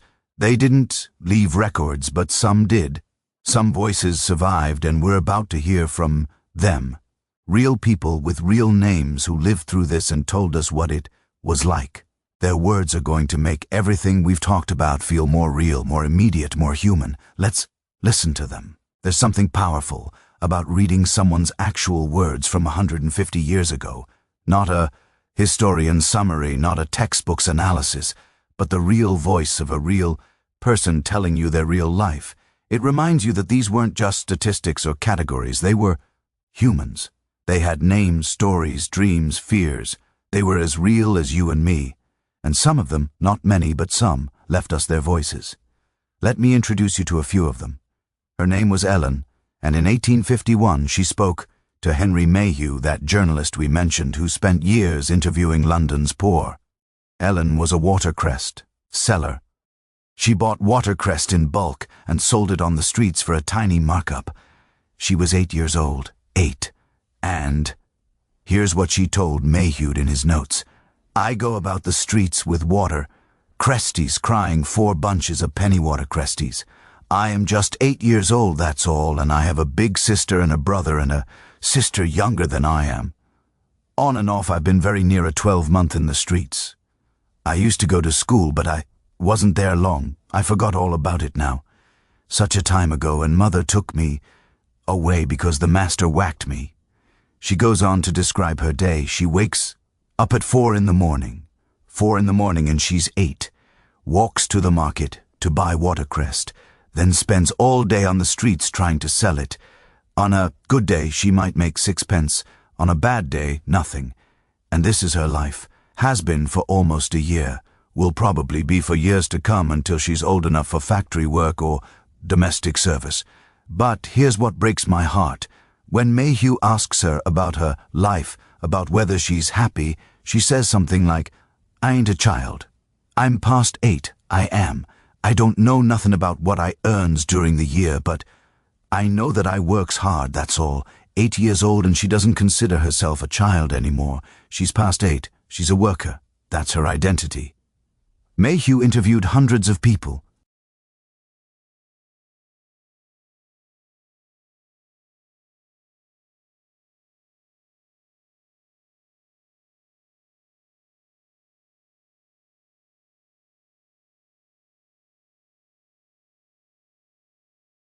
Like Ellen. Crossing sweepers. Kids who swept horse manure off the streets. Sober, wealthy people could cross without, dirting their shoes, hoping for a penny tip. Moodocks. People who scavenged Inver the Tempums at low tide looking for anything valuable to sell. Rag and bone beer collectors. Street performers. Prostitutes. Thieves. Every possible way people scraped together survival in Victorian London. There's a costermonger, a street vendor named Jim, who told Mayhew about his evening routine. After a day of selling fruit from his car, Jim would go to a pub, not a Ginber Palace, those were too fancy for him, but a working man's pub, and he'd spend whatever pennies he had left on gin and tobacco. Mayhew asks him essentially, why do you spend your money on drink when you're so poor? And Jim says something that stuck with me ever since I read it. He says, when I'm miserable, I must have my 2 penn'orth of gin. It beer takes the misery out of me. If I didn't have it, I'd go mad or kill myself. It's the only pleasure I've got. The only pleasure I've got. Think about that. Ginber isn't recreation for Jim. It's not socializing or enjoyment. It's the only thing that makes life bearable. It's survival medication. And when you understand that, when you really get that drinking isn't about weakness or immorality, but about unbearable pain, it changes how you see the whole story we've been telling. Let me tell you about another community. Because this bar story isn't just about English workers, it's also about immigrants, particularly Irish immigrants who flooded into London during and after the Great Famine of 1845, beer 1849. At one point, Irish immigrants made up about 20% of London's population. 20, that's huge. These Irish immigrants came with nothing. They'd survived barely. One of the worst humanitarian disasters in modern European history. 1 million people died in Ireland from starvation and disease. Another 1 million immigrated. The ones who made it to London arrived traumatized, desperate, often sick. They were not welcomed with open arms. The English had complicated feelings about the Irish. And by complicated, I mean deeply prejudiced. The Irish was stereotyped as lazy, violent, drunk. Sound familiar? It's the same way every wave of immigrants gets stereotyped. The Irish clustered in certain neighborhoods. St. Giles became known as Little Ireland, and they took the worst jobs, the most dangerous work, because that's all they could get. I found this account from an Irish woman named Bridget, who was interviewed in the 1860s. She'd come to London as a teenager during the famine. Her parents had died. Her siblings were scattered. She came alone, and she ended up working as a ress, one of the hardest, most brutal jobs. Loruses stood all day in hot, steamy rooms, washing clothes by hand in boiling water. Their hands were constantly raw and burned. The work destroyed their health, and they made maybe 8 shillings a week if they were fast and worked constantly. Bridget says, I work from 5:00 in the morning until 9 at night and sometimes later. My hands are never not hurting. The skin comes off and then it grows back hard and then it comes off again. I share a room with 3 other girls. We're all from Ireland. We're all trying to send money home to whoever's left. Weber don't have much, but we have each other. Saturday nights, we go to the pub. Not drink much. We can't afford much. But to be somewhere warm where there's music and people talking Irish. It's the only time we feel like ourselves. That last part, the only time we feel like ourselves. That's what gin palaces and pubs provided for immigrant communities. These were spaces where you could speak your native language, where you were among your own people, where for a few hours you weren't a despised immigrant in a hostile city. You were home, or ASBR close to home as you could get. Now let me take you to a specific place and ABR specific industry, because I want you to understand how bad working conditions could get. Frying Pan Alley in Spitalfields. This was the heart of the sweating system. Small-scale garment manufacturing in people's homes or in tiny workshops. The term sweatshopper comes from this era. This system Jack London, the American writer, remember him? Visited a sweating den in Frying Pan Alley in 1902. And his description is so vivid, so horrifying that I need to share it with you. He writes about walking on the slimy pavement and entering an abomination of a house, climbing ABR narrow stairway heaped with filth and refuse. He reaches a room maybe 12 FTBR square. There's a large table taking up most of the space. Around this table 20 BR people are crammed working making shoes, not in a factory in this one room in ABR residential building. Men, women, and children all working together, surrounded by leather scraps, tools, BR glue, the detritus of shoemaking.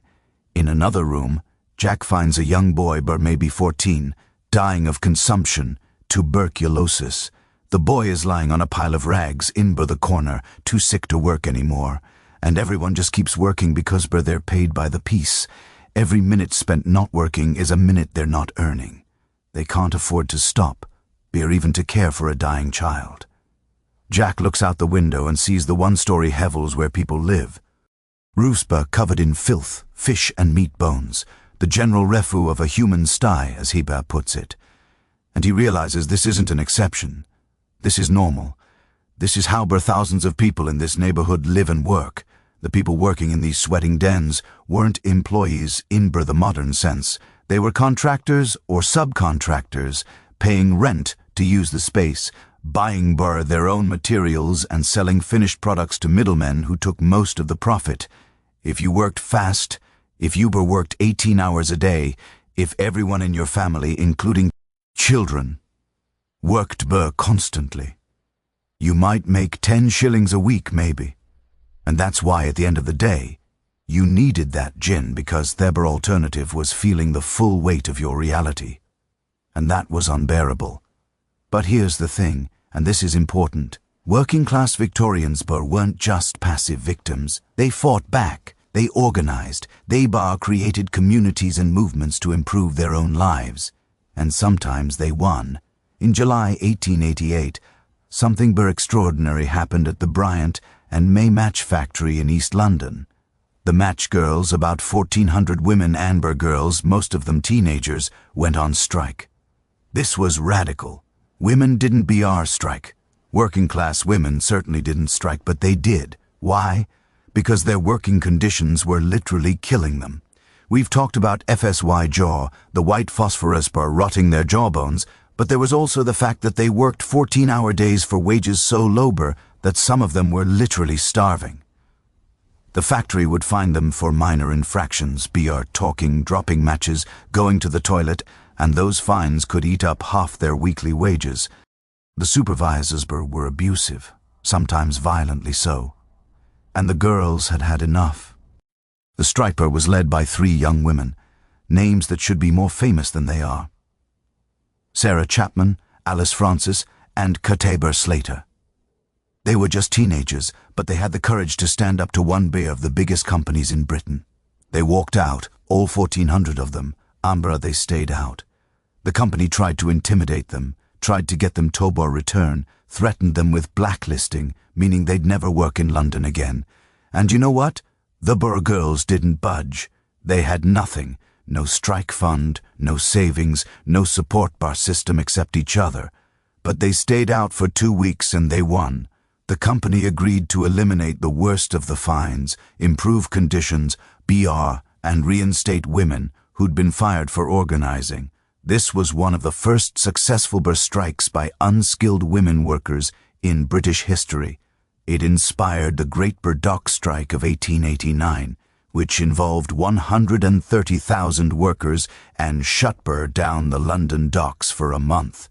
It showed that even the most powerless, most exploited workers could organize and win if they stuck together. Where did these match girls gather to plan their strike? Pubs and gin palaces near the factory. These spaces weren't just places to drink. They were community centers. They were meeting spaces. They were where working-class people organized for better lives. That's part of the Gin Palace story, too. Not just escape from reality, but were also spaces where people came together to change that reality. There's another set of voices I want you to hear from, though these voices come to us second-hand through police reports and newspaper accounts. The prostitutes of Whitechapel. In 1888, the same year as the Match Girl strike, ABR serial killer started murdering prostitutes in Whitechapel. The press called him Jack the Ripper. You've heard of him, but have you heard of his victims? Mary Ann Nichols, 43 years old, Annie Chapman, 47, Elizabeth Stride, 44, Catherine Ed, 46, Mary Janibra Kelly, 25. These were real women with real lives. They weren't just Ripper victims, they were people. Mary Ann Nichols, everyone called her Polly, was estranged from her husband. She had 5 children she couldn't support. She'd been in and out of workhouses.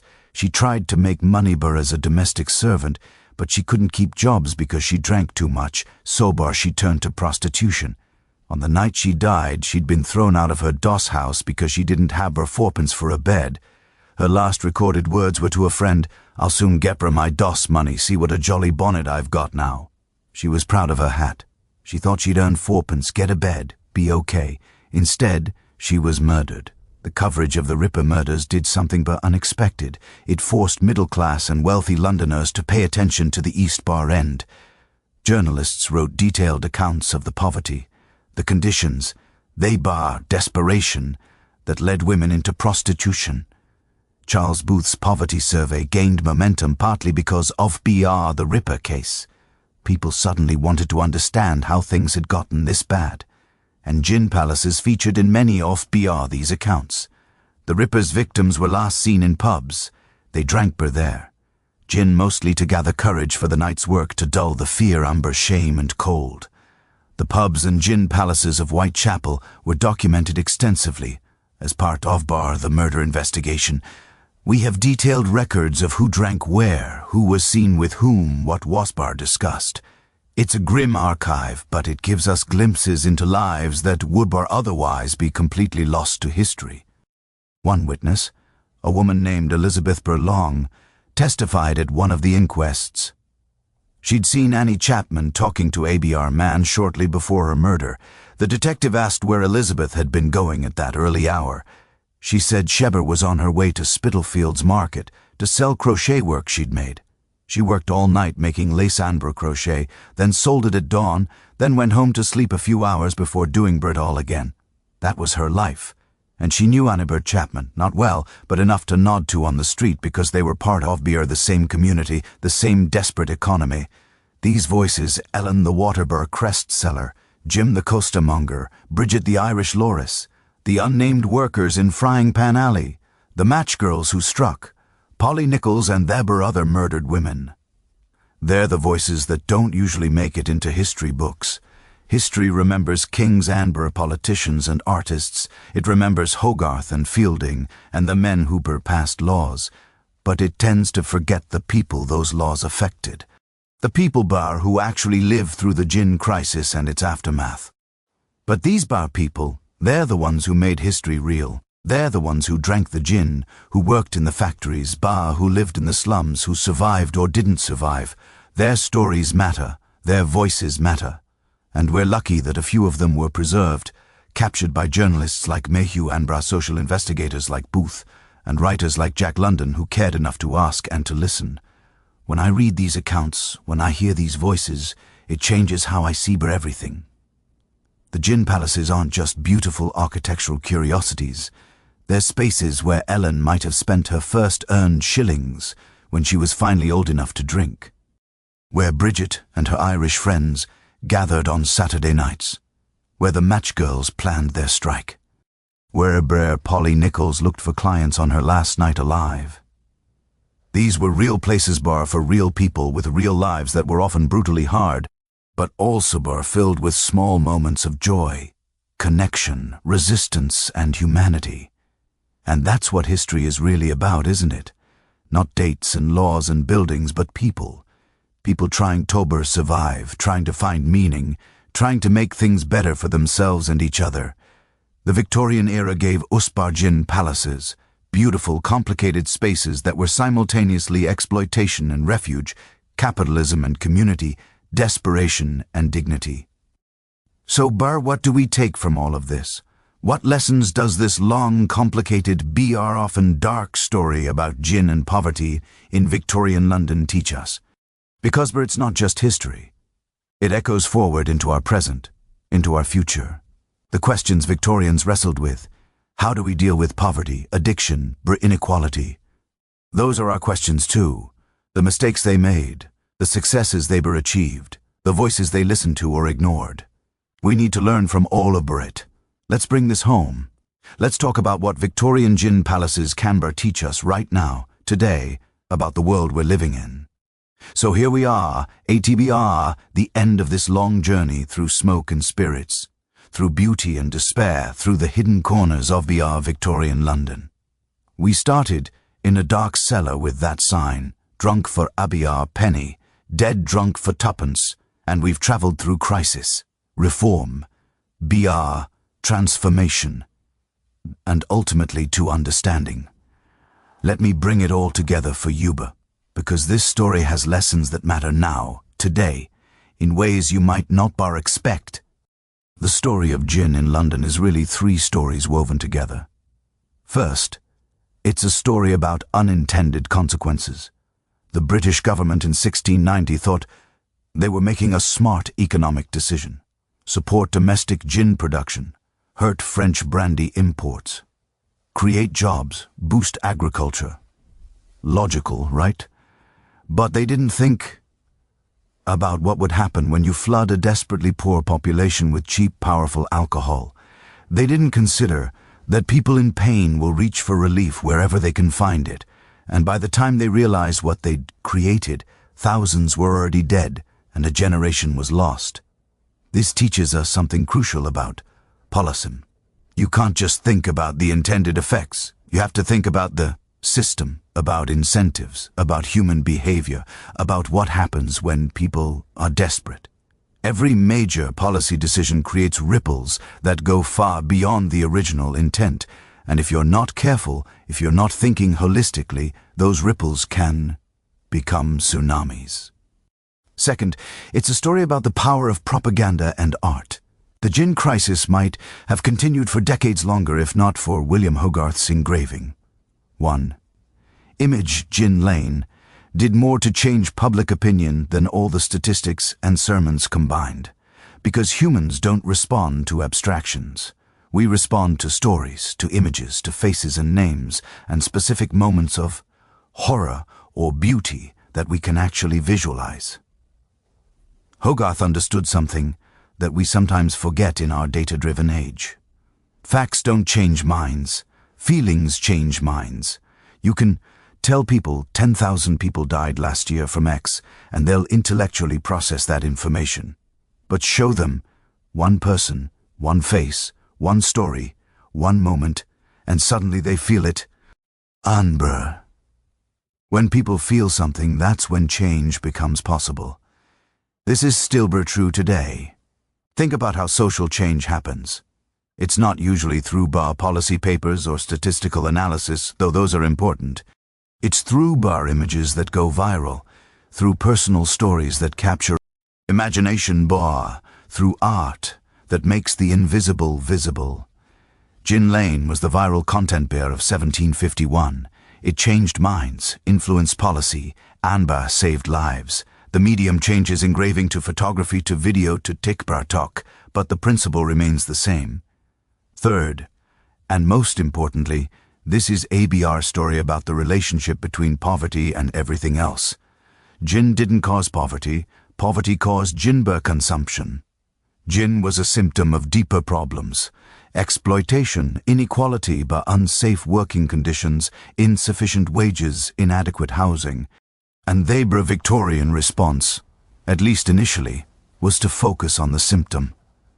The poor are drinking too much. Let's control their drinking. Rather than asking, why are the poor drinking? What pain are they trying to escape? Eventually, some reformers got this. Charles Booth's poverty survey, the housing reforms of the late Victorian era, the beginnings of labor rights movements. These addressed root causes, not just symptoms, but it took decades. And in the meantime, so many people suffered unnecessarily. We're still making this mistake. When we see addiction, homelessness, crime, these are symptoms. They're signs that something in the system is broken. And if we only address the symptom without fixing the system, we're just playing whack-a-mole. The suffering will find new forms. The opioid crisis in America, which we mentioned before, is a perfect example. Opioids didn't cause the despair in Rust Belt towns where factories closed and good jobs disappeared. The despair came first. The drugs just offered temporary relief from unbearable reality. You can crack down on opioids, and maybe you should. But if you don't address the economic devastation, the lack of opportunity, the sense of hopelessness, people will find something else. They always do. Now, let's talk about transformation, because that's one of the most hopeful parts of this story. Gin went from mother's ruin to a respectable spirit, sold in beautiful palaces. How?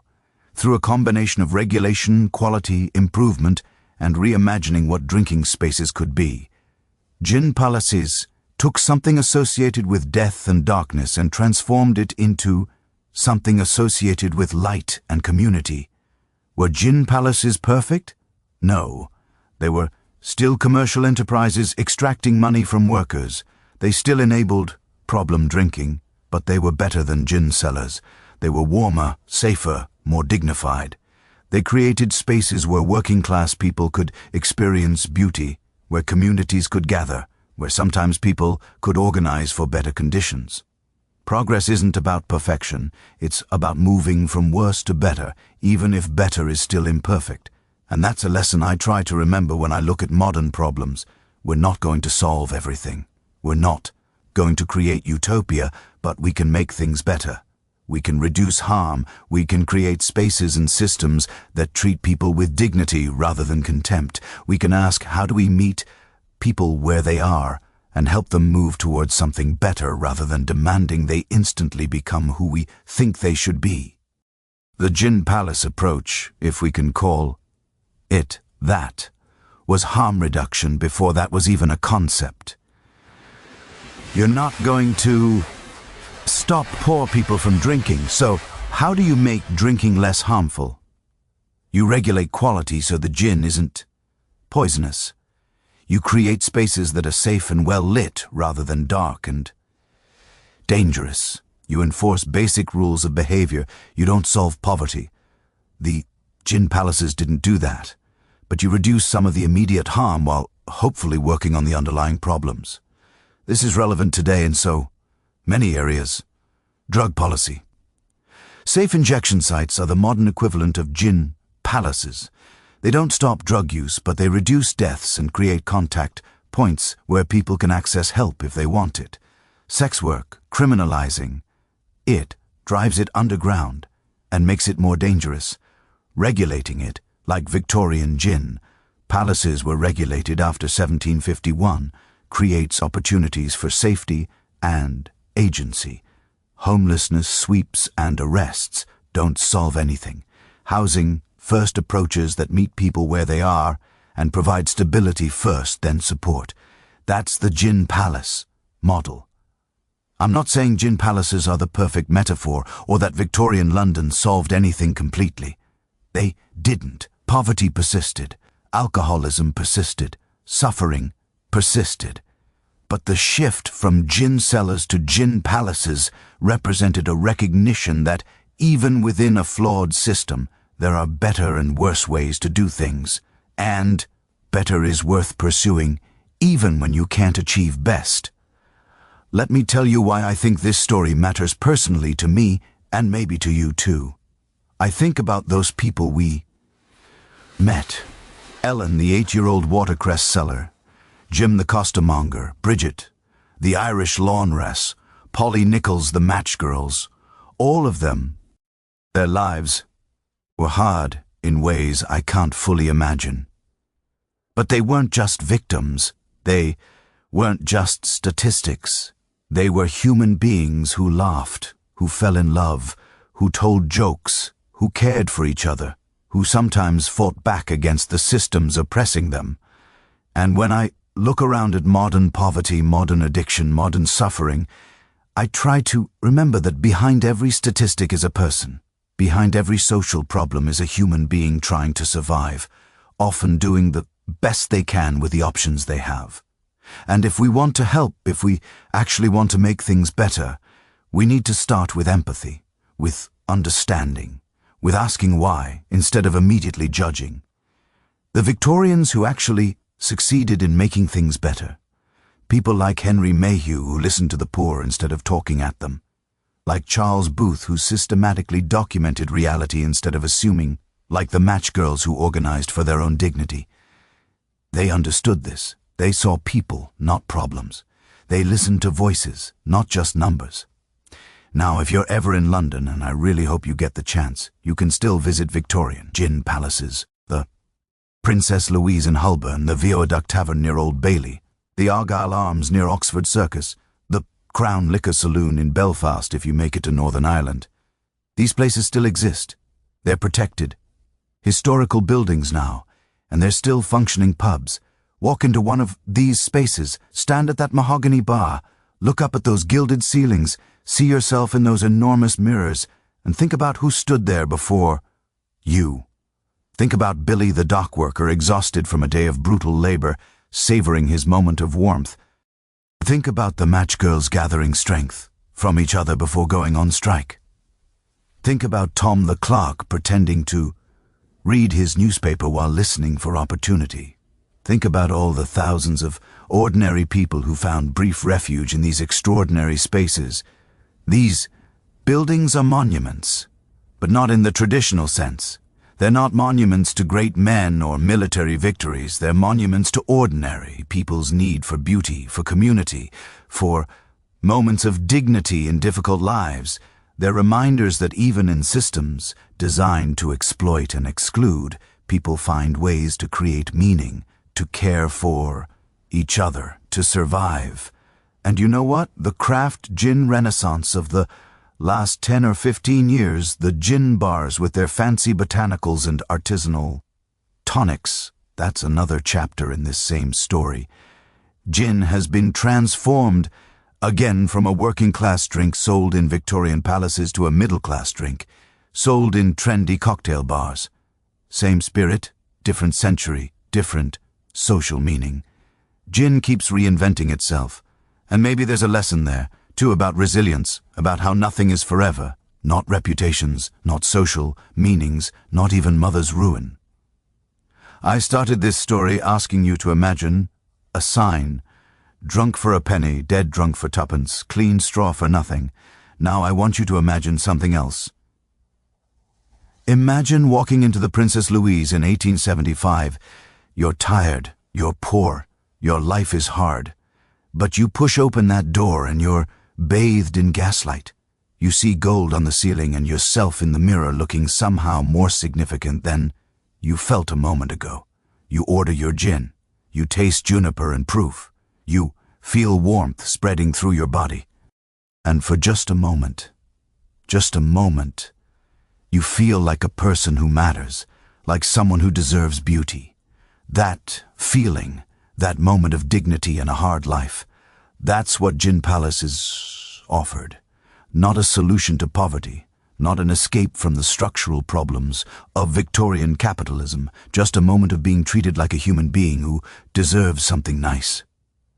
And maybe, just maybe, that moment was enough to help someone keep going, to survive another day, to find the strength to organize with co-workers for better conditions, to fall in love, to raise children, to live, because that's what people do against all odds. In the face of systems designed to break them with nothing but each other and brief moments of beauty. People survive, people resist, people create meaning, people build communities in the most unlikely spaces. Gin palaces, for all their flaws, were one of those spaces. And that's worth remembering. The voices we heard, Ellen, Jim, Bridget, Polly, all of them, they echo forward through time to us. They're saying we existed, we mattered. Our lives were hard, but we were human. Remember us, learn from us. And I think we owe them that. We owe them the effort to understand their lives, not to romanticize or condemn, but to see them as they were, complicated, real, fully human. So, what's the bottom line? What's the big takeaway from this whole long story about gin and smoke and secrets and Victorian London? I think it's this. Systems shape lives, but people shape systems. The gin crisis was created by policy decisions, economic structures, social inequalities. But it was addressed by people, artists like Hogarth who made others see, reformers like Fielding who refused to look away, workers like the match girls who demanded better. Change is possible, but it requires both addressing symptoms and tackling root causes. It requires seeing people as human beings rather than problems to be managed. And it requires the courage to imagine that things could be different, better, more dignified for everyone. The gin palaces themselves are proof of that possibility. Someone looked at those gin cellars and imagined something better, and then they built it. Not perfect, not a complete solution, but better. And better matters. If you take nothing else from this story, take that better matters. Whether you're working on policy or community organizing or just trying to understand the world around you, start by asking what would better look like and then work toward that. Even when perfect seems impossible, better is worth fighting for. Thank you for staying with me on this journey. Thank you for listening to these voices from history, for caring about people you'll never meet who lived and died more than a century ago. Thank you for thinking about what their stories might teach us about our own time, our own challenges, our own responsibilities. History isn't just about the past, it's about understanding how we got here, what patterns keep repeating, and what we might do differently. The Victorians made mistakes and they had successes. They created problems and they solved some of them imperfectly. We're doing the same.